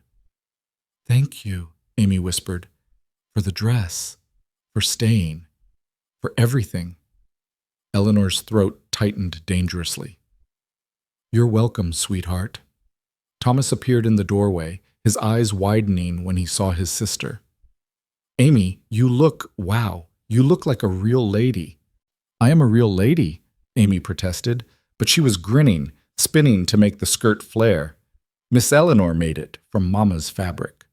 Thomas's expression grew serious as he stepped closer, reaching out to touch the sleeve carefully. "Mama would have loved this. She would have loved seeing you wear it." The moment held suspended between grief and joy, between past and present, and Eleanor felt the weight of Rebecca's absence in the room like a physical presence. She'd worked with dead women's fabric before, had sewn with materials that carried the ghost of other hands, other hopes. But this felt different. This felt personal in ways that scared her. "Your mother had excellent taste in fabric," Eleanor said quietly, "and I think she'd be glad to see it being used instead of stored away." "Papa thinks so too." Thomas met Eleanor's eyes. "He won't say it out loud, but I heard him in Mama's room last night. He was talking to her, telling her about you, about the dress. He does that sometimes when he thinks we're all asleep, goes to her room and just talks like she's still there listening." Eleanor's chest constricted. She thought about Nathan standing alone in the darkness, speaking to a ghost, trying to reconcile the life he'd lost with the life he was living. She understood that impulse, that need to explain yourself to the people who were gone, as if their approval still mattered more than anything the living could offer. "That's not strange," she said. "That's love lasting longer than death." "Is that what you think love is? Something that doesn't end?" Eleanor considered the question carefully. "I think real love changes shape, but doesn't disappear. Your father still loves your mother. That doesn't mean he's stopped being capable of loving other things. The heart's bigger than most people realize." Thomas nodded slowly, processing this. Then, with the directness of youth, he asked, "Do you think Papa could love you, the way he loved Mama?" The question hit Eleanor like a physical blow. "Thomas, that's not... We barely know each other. But you're staying, and he's helping you set up your shop. And at breakfast this morning, he smiled when you made a joke about his coffee being strong enough to strip paint. He never smiles at breakfast." Eleanor stood, smoothing her skirts to buy herself time to think. "Your father and I are friends, Thomas, or trying to be friends, that's all." "For now," the boy said, with the confidence of someone who'd already decided how the story would end. "But Mama always said the best love stories start with friendship, that you have to like someone before you can really love them." Before Eleanor could formulate a response to that, James appeared behind his brother, tugging on Thomas's sleeve and pointing urgently toward the window. "What is it?" Thomas asked, and James made a series of gestures that his brother seemed to understand perfectly. "Riders coming? How many?" James held up 3 fingers. The boys disappeared to investigate, leaving Eleanor alone with Amy, who was still admiring her reflection with an expression of pure happiness. Eleanor watched her, feeling the full weight of what she'd committed to. These children weren't just depending on her for clothes and meals and temporary comfort. They were beginning to build their futures around her presence, to imagine tomorrows that included her. And she'd promised to stay. The Riders turned out to be neighbors, the Hastings family from the ranch 5 miles east. They'd come to check on Nathan after hearing about the broken stagecoach and wanting to make sure everyone had survived the heat.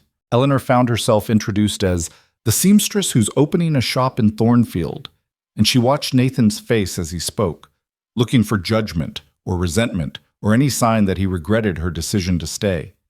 What she saw instead was something more complicated, a careful neutrality that suggested he was still processing, still deciding how he felt about her permanent presence in his life. Mrs. Hastings was a practical woman in her 40s with sun-weathered skin and kind eyes.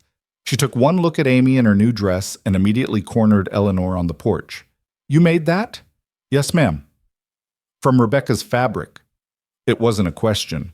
Mrs. Hastings had clearly recognized the material. That took courage. Nathan's been keeping that trunk locked away like a shrine. Eleanor shifted uncomfortably. "He gave me permission." "Did he? Or did you just convince him it was time?" Mrs. Hastings smiled slightly. Either way, it needed to happen. That girl's been growing out of her clothes for months, and Nathan's too stubborn to admit he can't do everything himself. He's trying his best. His best is wearing him down to nothing, has been for 2 years. Mrs. Hastings glanced over to where Nathan stood talking with her husband. That man needs help whether he wants to admit it or not. And those children need more than just survival. They need someone who can teach them how to live again. The weight of expectation in her words was unmistakable. Eleanor felt it settle on her shoulders alongside all the other responsibilities she'd accumulated in the past week. "I'm just a seamstress, Mrs. Hastings. I'm not a miracle worker." "Nobody's asking you to be. But you're here, and you're staying, and that's more than anyone else has offered." The older woman's expression softened. "This community looks after its own, Miss Hayes. You help Nathan and those children, and you'll find you're not as alone as you might think." It was an offer of acceptance, of belonging, and it should have felt comforting. Instead, it felt like another thread being woven around her, another connection that would make leaving, if she ever needed to leave, that much more painful. But that was the cost of staying, Eleanor reminded herself. You couldn't have connection without vulnerability, couldn't have belonging without risk. The Hastings family left before dinner, with promises to spread word about Eleanor's shop and send customers her way. Mrs. Hastings pressed a jar of preserves into Eleanor's hands and whispered, "Give him time. Nathan's heart is like soil after a drought. It needs gentle rain before it can accept the flood." Eleanor turned the jar in her hands, watching the family ride away, and wondered what exactly she'd gotten herself into. That evening, as they sat down to dinner, stew again, but better than the first one Eleanor had made, seasoned with confidence and familiarity, Nathan cleared his throat in a way that suggested he had something important to say. "I've been thinking about the shop." Eleanor set down her spoon, suddenly nervous. "And?" "You'll need furniture. Work tables, shelving, a counter for customers. Morrison said the space is bare. The Brennan family took everything when they left." "I know. I was planning to buy what I could afford and make do with the rest." Nathan shook his head. "I've got lumber stored in the barn. Left over from repairs I was planning before." He stopped, correcting course. "Before things got complicated, I can build what you need.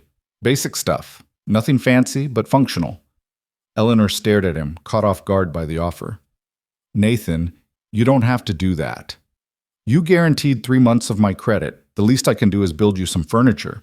His tone was matter-of-fact, but Eleanor saw something else in his eyes. An olive branch extended, an acknowledgement of her sacrifice. "Then I'll accept. Thank you." "Papa can build anything," Amy said proudly. "He made my bed, and Thomas's desk, and the chicken coop." "The chicken coop fell down last winter," Thomas pointed out, "because of the storm, not because Papa built it wrong."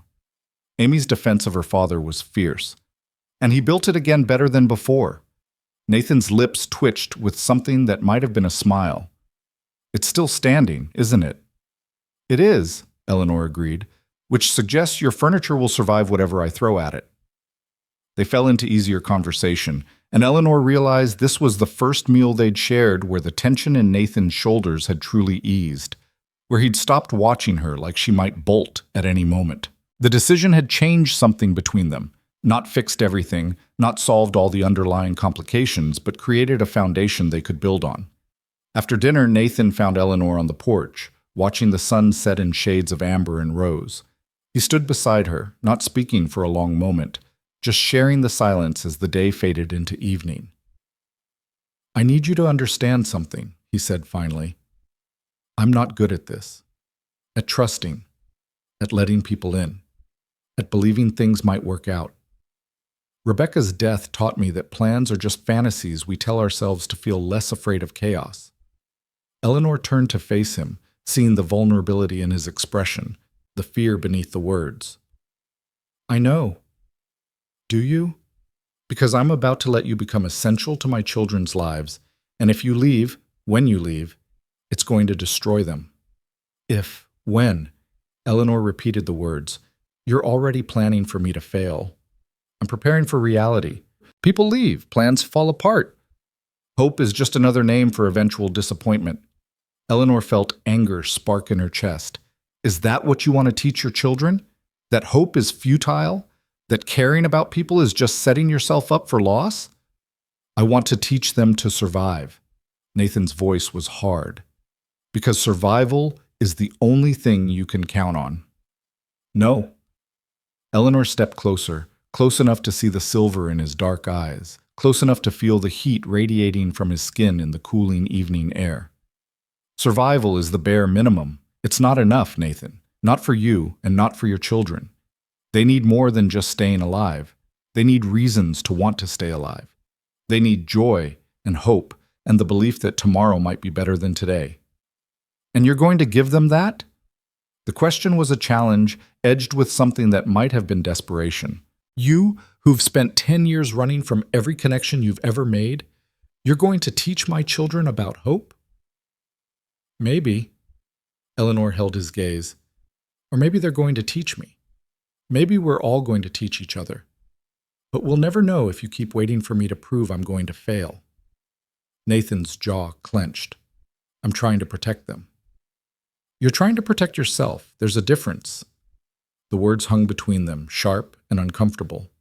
Nathan looked away first, his gaze finding the horizon where the last light was fading. You're probably right.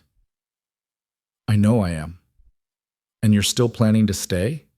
Even knowing I'm going to be difficult about it? Eleanor smiled despite herself.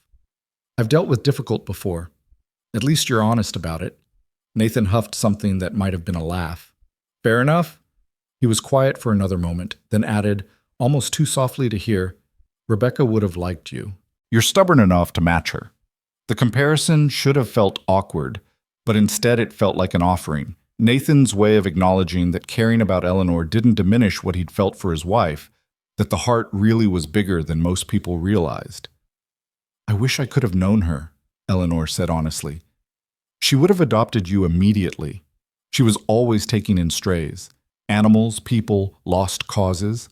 Nathan's voice softened with memory.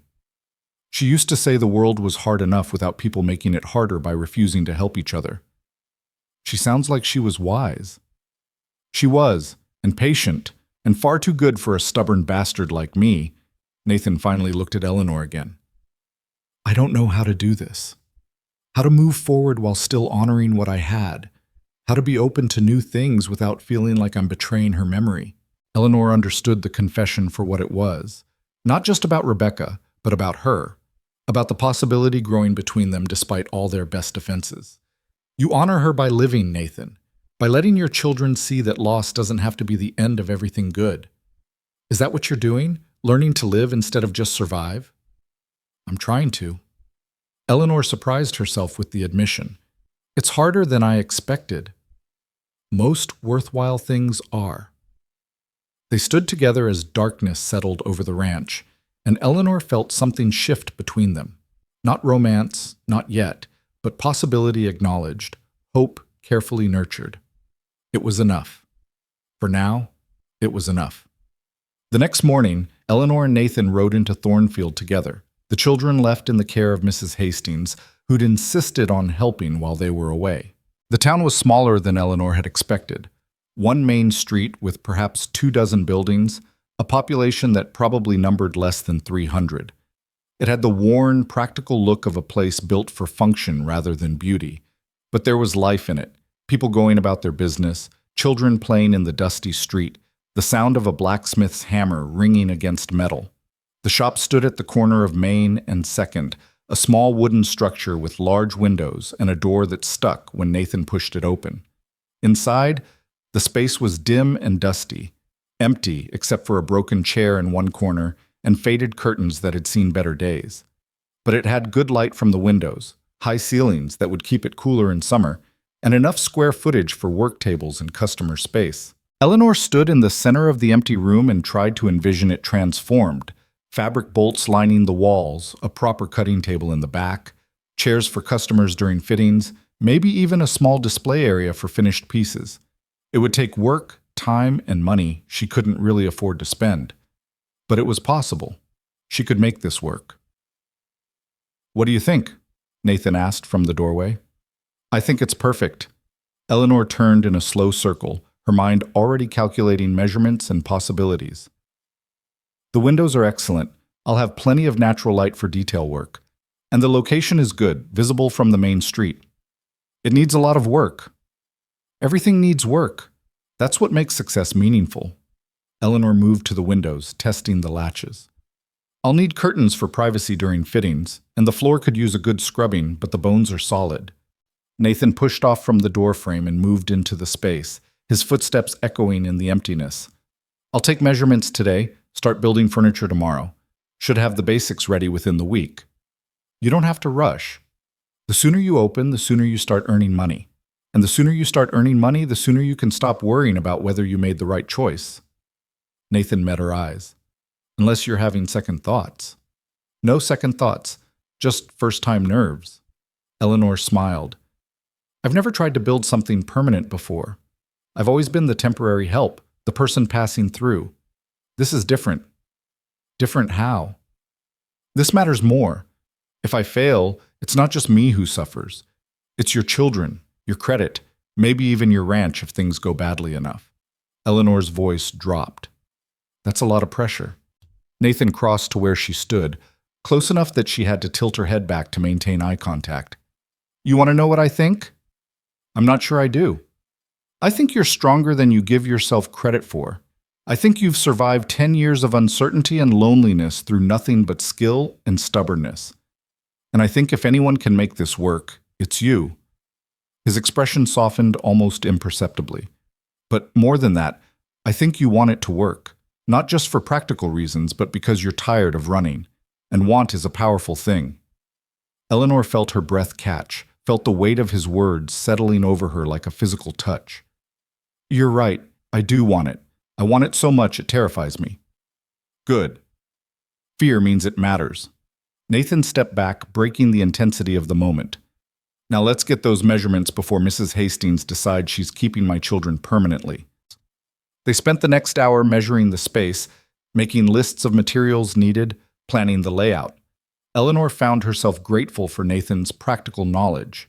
He knew exactly how high work tables should be, how deep shelving needed to be, what kind of wood would hold up best to constant use. He worked with quiet efficiency, and Eleanor caught herself watching him, noting the way his hands moved with confidence over the measuring tape, the way his brow furrowed when he was calculating dimensions. Amy was right. She did watch him when she thought no one was paying attention. The realization should have alarmed her, but instead it felt inevitable, like something she'd been moving toward since the moment she'd collapsed on his porch nearly 2 weeks ago. Nathan Cole was complicated and damaged, and carrying grief like a weight on his back, but he was also kind and capable and trying desperately to be enough for 3 children who deserved more than just survival. And Eleanor, who'd spent 10 years avoiding exactly this kind of complicated entanglement, found herself wanting to help him carry that weight. They stopped at the general store on the way out of town, and Eleanor found herself immediately surrounded by curious women wanting to know about the new seamstress. She answered questions about her experience, her prices, her availability, and watched a list of potential customers grow longer than she dared hope. "Mrs. Chen was right," one woman said, a young mother with a baby on her hip. "We need a seamstress in town. I've been making do with my own mending for 2 years, but I'm terrible at it. My husband's shirts all have crooked seams." "Bring them by once I'm open," Eleanor said. "I'll see what I can do." "And you do new garments too, not just mending?" "Anything you need. Everyday clothes, special occasion dresses, alterations, repairs. If it involves needle and thread, I can handle it. The woman's face lit up. Oh, thank goodness.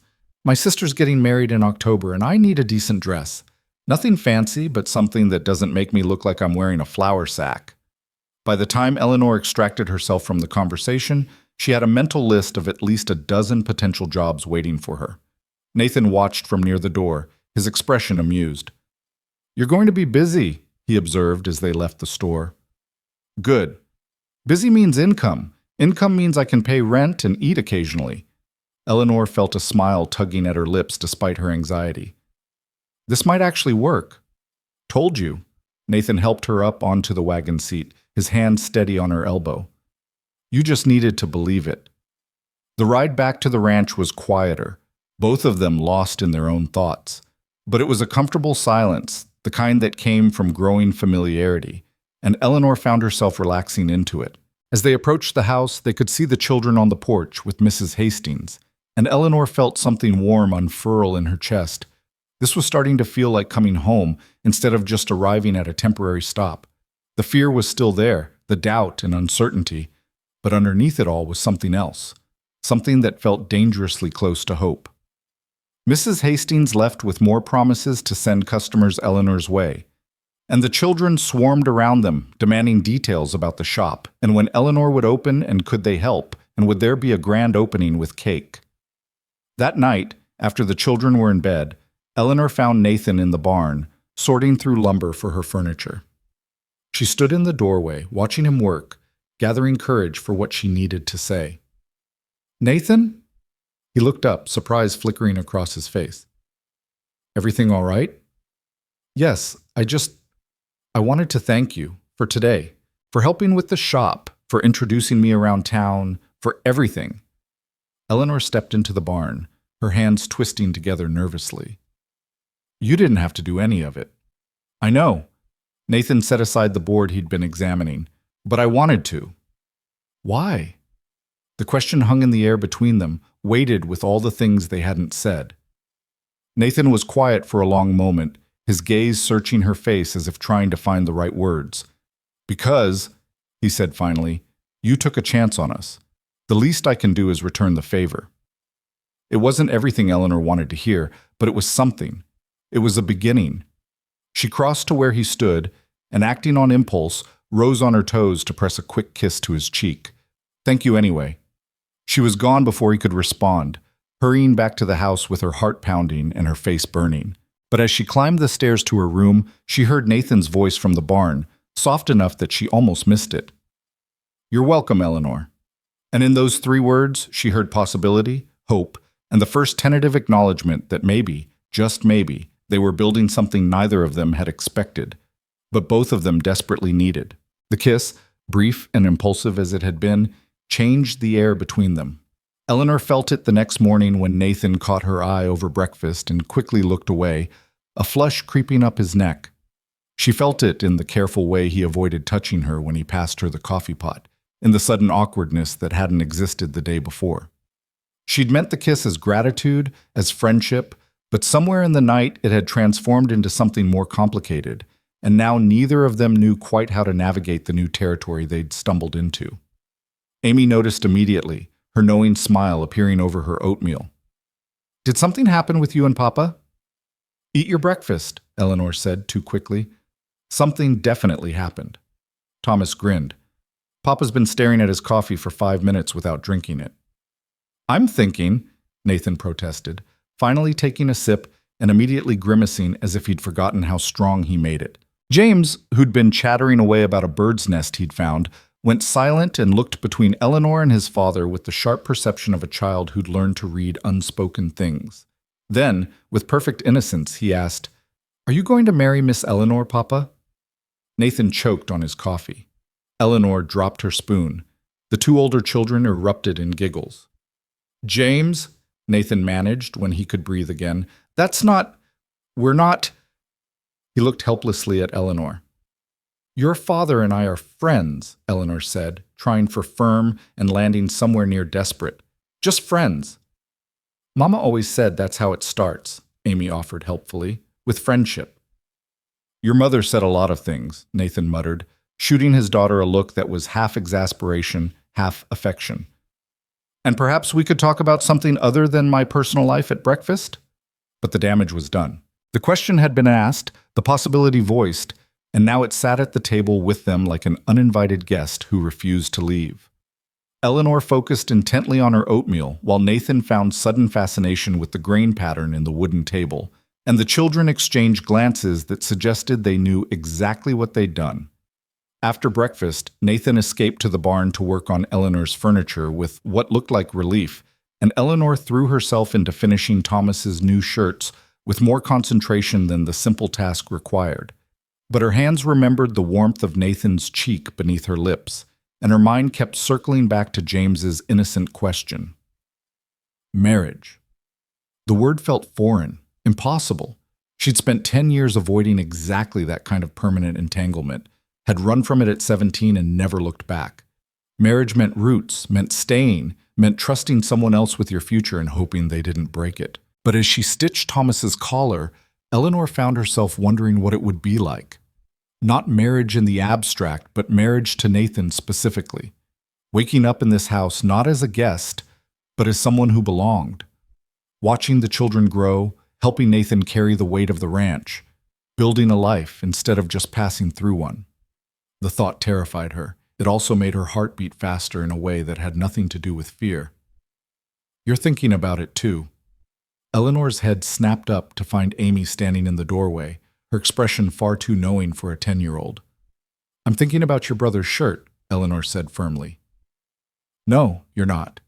You're thinking about Papa, and about staying forever instead of just for now. Amy came into the room and sat on the floor beside Eleanor's chair. It's okay to be scared. Mama used to say the best things are always a little scary because they matter so much. Eleanor set down her sewing and looked at the girl, really looked at her, seeing the wisdom that came from loss, the careful hope of someone who'd learned not to expect good things, but couldn't quite stop wanting them anyway. Your mother was very wise, Eleanor said softly. She was.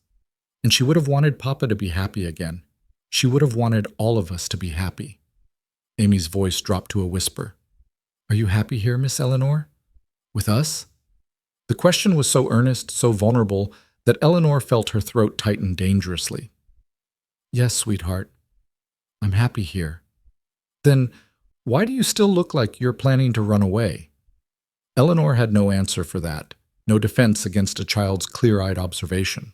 So instead, she pulled Amy into a hug and held on, feeling the girl's warmth and trust and hope, and tried to convince herself that wanting something was enough to make it possible. The shop furniture came together over the next week with impressive speed. Nathan worked in the barn during the early mornings and late evenings, and Eleanor would find him there, sawdust in his hair, and exhaustion in his eyes, but something almost like contentment in his expression. He was building her a future, piece by piece, and the intimacy of that gesture wasn't lost on either of them. You don't have to push yourself so hard, Eleanor said one evening, bringing him coffee and finding him still working well past dark.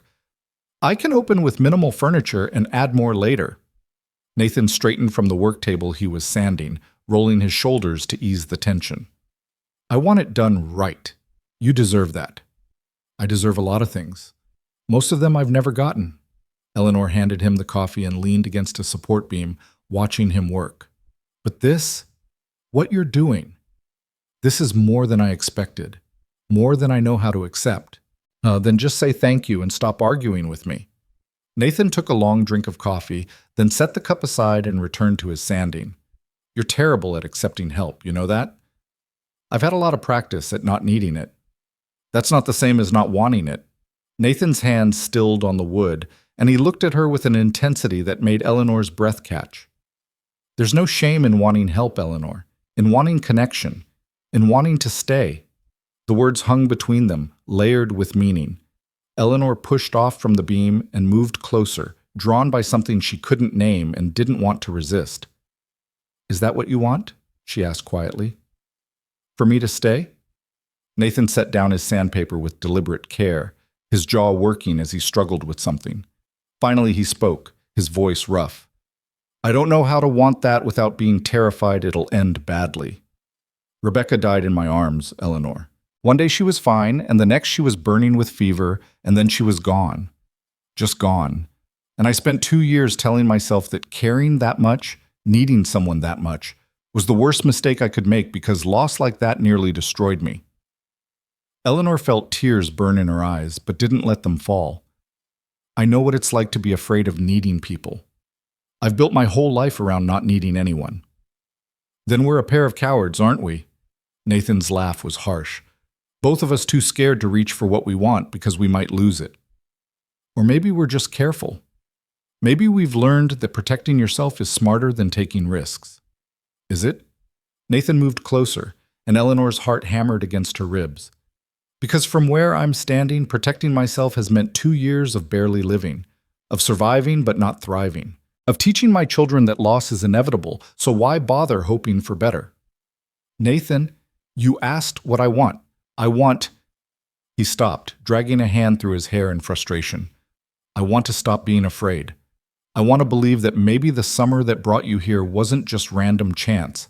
I want my children to grow up knowing that good things can last, that family isn't just biology, that home is something you build with people who choose to stay. Eleanor couldn't breathe, couldn't think past the raw honesty in his voice. That's a lot to want. I know. And I know I have no right to ask you for any of it. You have your own life, your own plans, your own fears. Nathan's expression softened. But James spoke for the first time in 18 months because of you. Amy smiles again. Thomas has hope. And He stopped, swallowing hard. I find myself wanting to wake up in the morning instead of just dreading the day ahead. Nathan. Eleanor closed the remaining distance between them, her hand finding his. I'm terrified. I know. I don't know how to do this, how to be what you need, what the children need. Neither do I. But maybe that's okay. Maybe we figure it out together. His hand tightened on hers. Stay, Eleanor. Not for 3 months, not conditionally, just stay. Eleanor looked up into his face, at the hope and fear warring in his dark eyes, at the vulnerability he was offering her, at the future he was asking her to choose. Every instinct she'd honed over 10 years screamed at her to run, to protect herself, to choose safety over risk. But she'd been safe for a decade, and it had brought her nothing but loneliness. Okay, she whispered. I'll stay. Nathan's expression transformed, hope winning over fear, and then he was pulling her closer, his arms wrapping around her, his forehead resting against hers. They stood like that for a long moment, not quite kissing, just breathing the same air and letting the weight of the decision settle over them. We're going to mess this up sometimes, Eleanor said against his chest. I'm going to panic, and you're going to pull away, and we're both going to be difficult about it. Probably, Nathan's voice rumbled through his chest. But we'll figure it out. We'll keep trying until we get it right. That simple? That complicated? He pulled back enough to meet her eyes. But worth it. I think you're worth it. Eleanor felt something crack open in her chest, some wall she'd built at 17 and maintained through sheer stubbornness finally crumbling. The children are going to be insufferable about this. Amy already thinks she's a matchmaker. Nathan laughed, the sound younger and lighter than anything Eleanor had heard from him. Amy's been plotting this since day 3. I caught her asking Thomas what kind of flowers you liked. Oh no.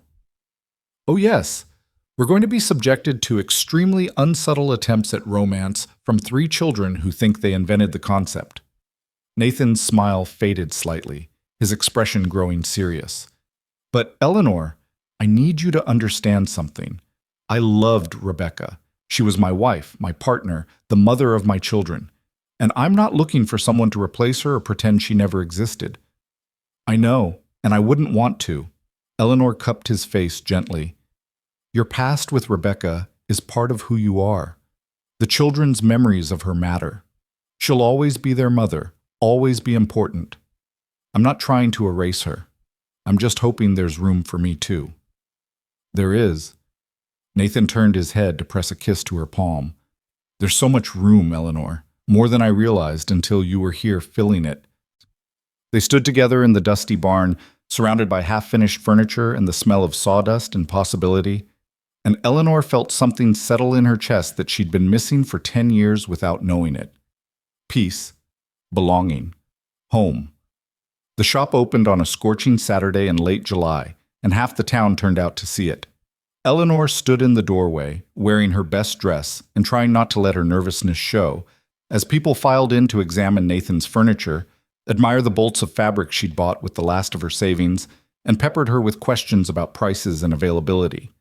The children had insisted on helping, Amy greeting customers with grown-up poise, Thomas managing the small refreshment table Eleanor had set up, and James shyly handing out the cards Eleanor had printed with her rates and services.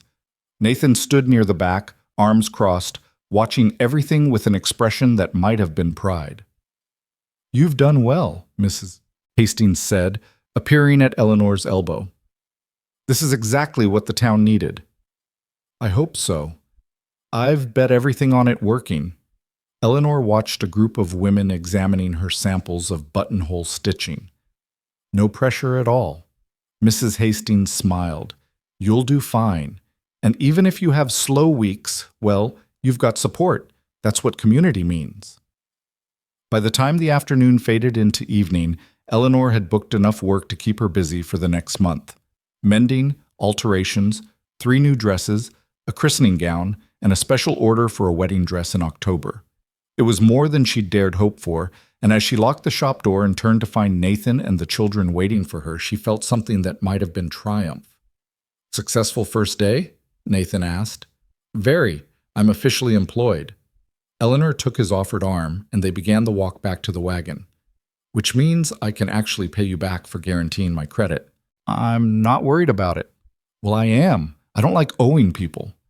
Nathan stopped walking and turned to face her, his expression serious. "Eleanor, you're not in debt to me. We're partners. We help each other. That's how this works." Partners. The word settled over Eleanor like a blessing, like a promise, like the answer to a question she'd been asking her whole life without knowing it. "Partners," she repeated softly. "I like the sound of that." "Good, because you're stuck with us now." Nathan's smile was warm, genuine, and Eleanor felt her heart turn over in her chest. The children ran ahead to the wagon, their voices carrying in the evening air, and Eleanor walked beside Nathan in comfortable silence, watching the sun paint the sky in shades of gold and crimson. She thought about the stagecoach that had broken down, about the heat that had nearly killed her, about the moment she'd collapsed on Nathan's porch and changed everything. Random chance, she'd once called it. But maybe Amy was right. Maybe the stars had been guiding her here all along, to this place, these people, this life she'd never known she needed. The summer stretched on, hot and relentless, but the ranch no longer felt like a place of mere survival. The creek ran low but didn't dry up. The cattle survived the heat, and Nathan, with Eleanor's help managing the books and finding ways to stretch every dollar, slowly began to pull the ranch back from the edge of collapse. Eleanor's shop thrived in small, steady ways. She wasn't getting rich, but she was earning enough to pay her rent, contribute to the household expenses, and occasionally splurge on extra fabric or a treat for the children. The women of Thornfield embraced her with the fierce loyalty frontier communities showed to those who proved themselves useful, and Eleanor found herself invited to quilting circles, church socials, and the casual gatherings that made up the social fabric of small-town life. She'd spent 10 years moving through places without ever being part of them. Now she was woven into Thornfield's community in ways that both comforted and terrified her. One evening in mid-August, Eleanor found Nathan on the porch after the children had gone to bed. He held something in his hands, turning it over slowly, and as Eleanor approached, she recognized it. Rebecca's wedding ring, small and simple and worn smooth from years of wear. "I've been keeping this in a drawer," Nathan said quietly. "Couldn't look at it, couldn't throw it away, couldn't figure out what to do with it." Eleanor sat beside him, careful not to touch, giving him space for whatever he needed to say. "I thought I'd give it to Amy someday. When she was old enough, when she got married herself. Keep it in the family."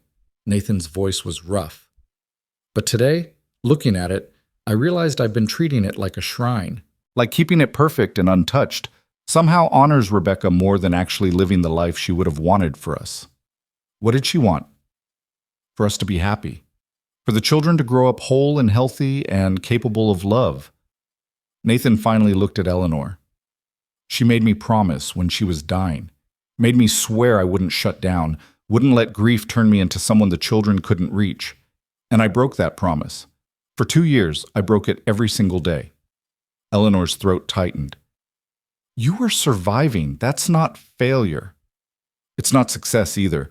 But then you showed up, half dead from heat and stubbornness, and somehow you reminded me what it felt like to live instead of just endure.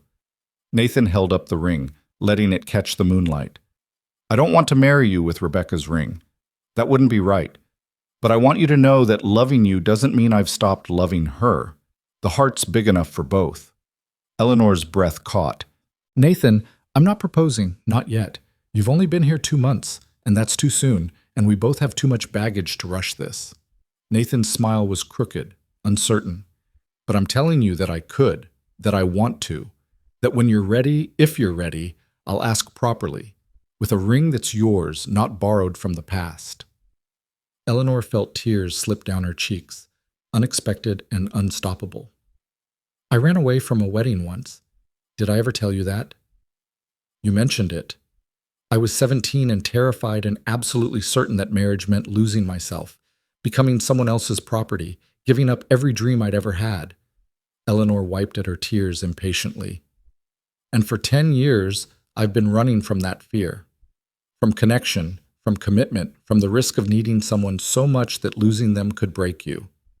And now? Now I think maybe I was running from the wrong thing.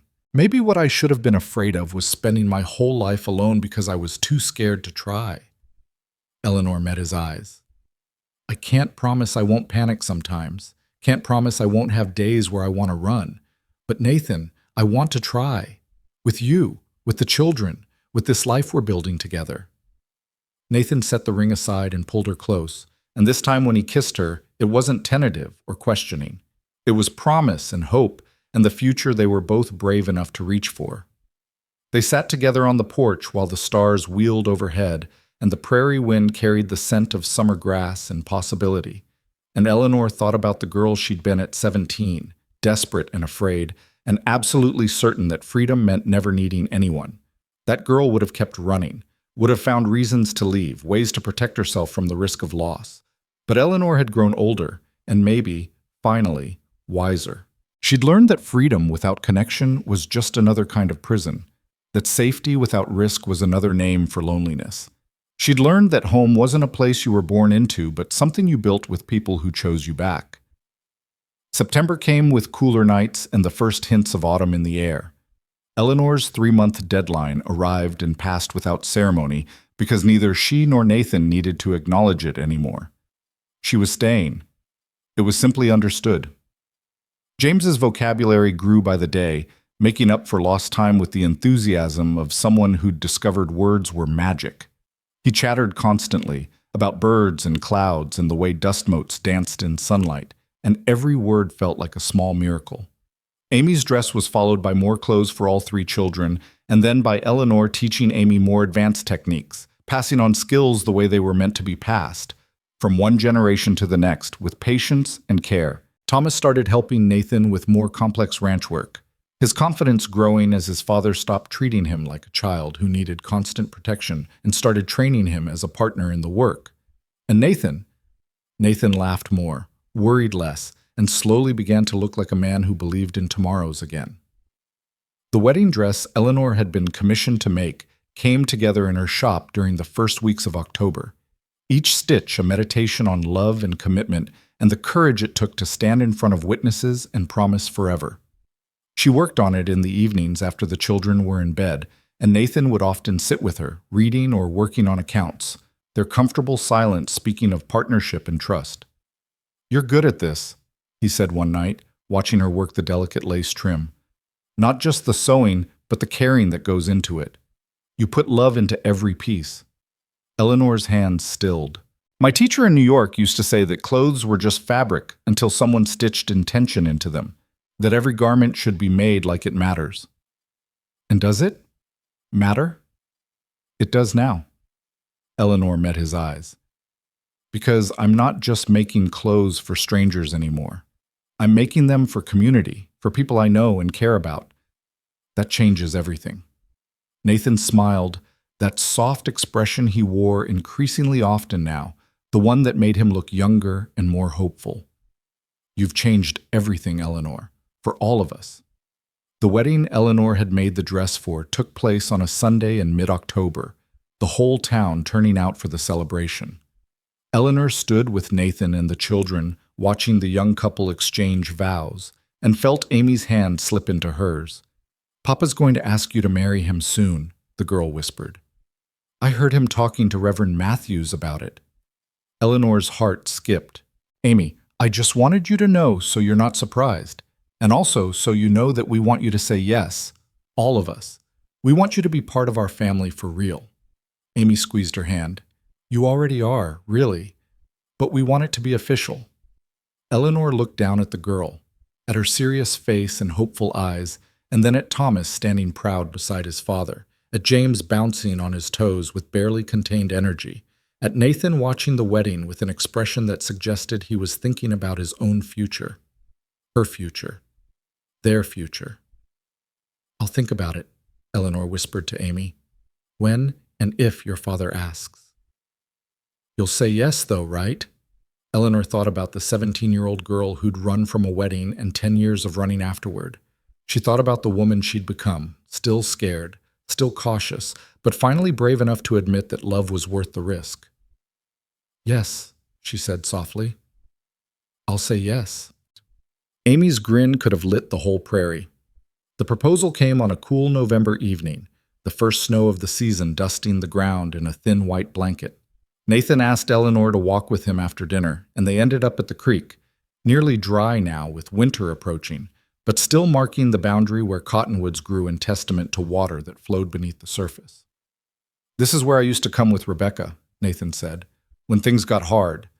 When the ranch was struggling or the children were sick, or I just needed to remember why I was fighting so hard to stay." He turned to face Eleanor. "But I haven't been here in 2 years, not since she died. Couldn't face it, couldn't bear the memories." Eleanor waited, letting him find his words. "I came here yesterday, first time since her funeral. And you know what I realized?" Nathan's smile was bittersweet. "The memories don't hurt the way they used to. I can think about her now without it feeling like drowning. I can remember the good times without the grief crushing me. And that's because of you, Eleanor, because you taught me that loving again doesn't mean forgetting what came before." He pulled a small box from his pocket, and Eleanor's breath caught. "This isn't Rebecca's ring. I had the jeweler in Thornfield make this one special. Nothing fancy, just simple silver, but it's yours.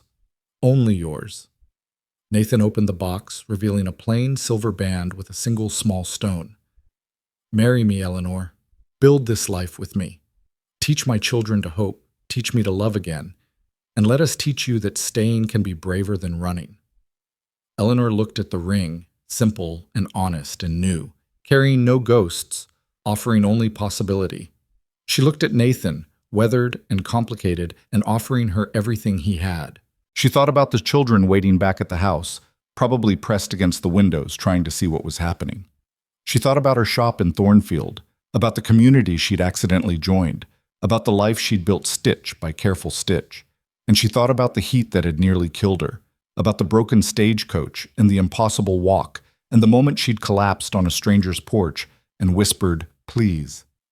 Sometimes the best things in life came from disasters, from moments when everything fell apart and forced you into places you'd never planned to go. "Yes," Eleanor said, her voice steady and sure. "Yes, I'll marry you." Nathan's expression transformed with joy and relief, and he slipped the ring onto her finger with hands that trembled slightly. Then he pulled her close and kissed her, while the first snow fell around them and the dried cottonwood leaves rustled like applause.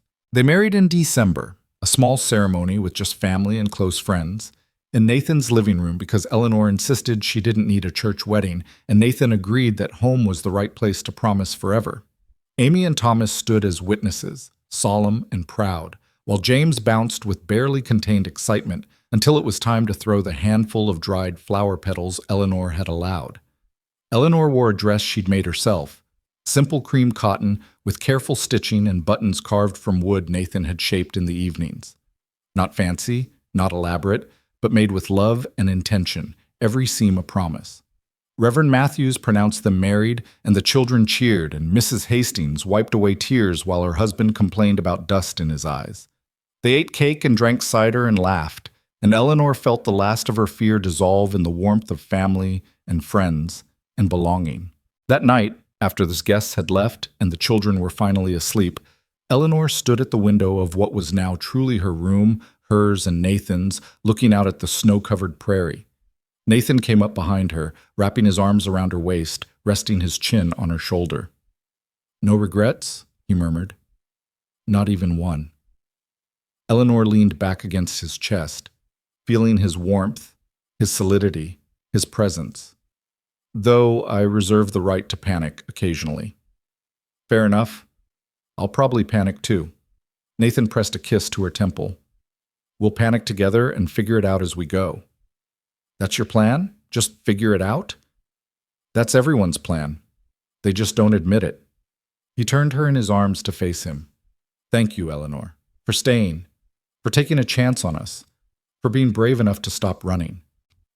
Eleanor rose on her toes to kiss him, and in that moment, standing in a ranch house in the middle of the western prairie, married to a widowed rancher with 3 children who'd adopted her as fiercely as she'd adopted them, Eleanor Hayes finally understood what she'd been running toward all along. Not freedom from connection, but freedom to choose connection. Not safety in isolation, but safety in belonging. Not survival, but life in its fullest, most complicated, most beautiful form. The summer heat that had brought her to Nathan's door had been brutal and merciless, nearly killing her before pushing her into the life she'd needed without knowing it. And the children's whispered plea, "Please let her stay," had been answered not just by her staying, but by her choosing to build something permanent for the first time in her adult life. Spring came with gentle rain that turned the prairie green and filled the creek with rushing water. Eleanor's shop continued to thrive, bringing in steady income and cementing her place in the community. The ranch slowly recovered under Nathan's careful management and Eleanor's help with the finances. The children grew taller and more confident, secure in the knowledge that their family was whole again, even if it looked different than before. And on warm evenings, the 5 of them would sit on the porch together, Amy working on her sewing, Thomas reading aloud from whatever book had caught his attention, James chattering about his latest discovery, Nathan and Eleanor side by side, hands intertwined. And Eleanor would marvel at how much could change in one summer, how a disaster could become a blessing, how strangers could become family, how the act of staying could be the bravest choice of all. The road had finally cleared, but Eleanor no longer needed it for escape. She'd found exactly where she belonged, and she wasn't going anywhere. The summer that changed everything had taught her that sometimes you had to nearly die to fully live, that home wasn't about the place but the people, and that the truest kind of freedom came from choosing to stay instead of always leaving. She'd stopped running, she'd stopped surviving, she'd started living.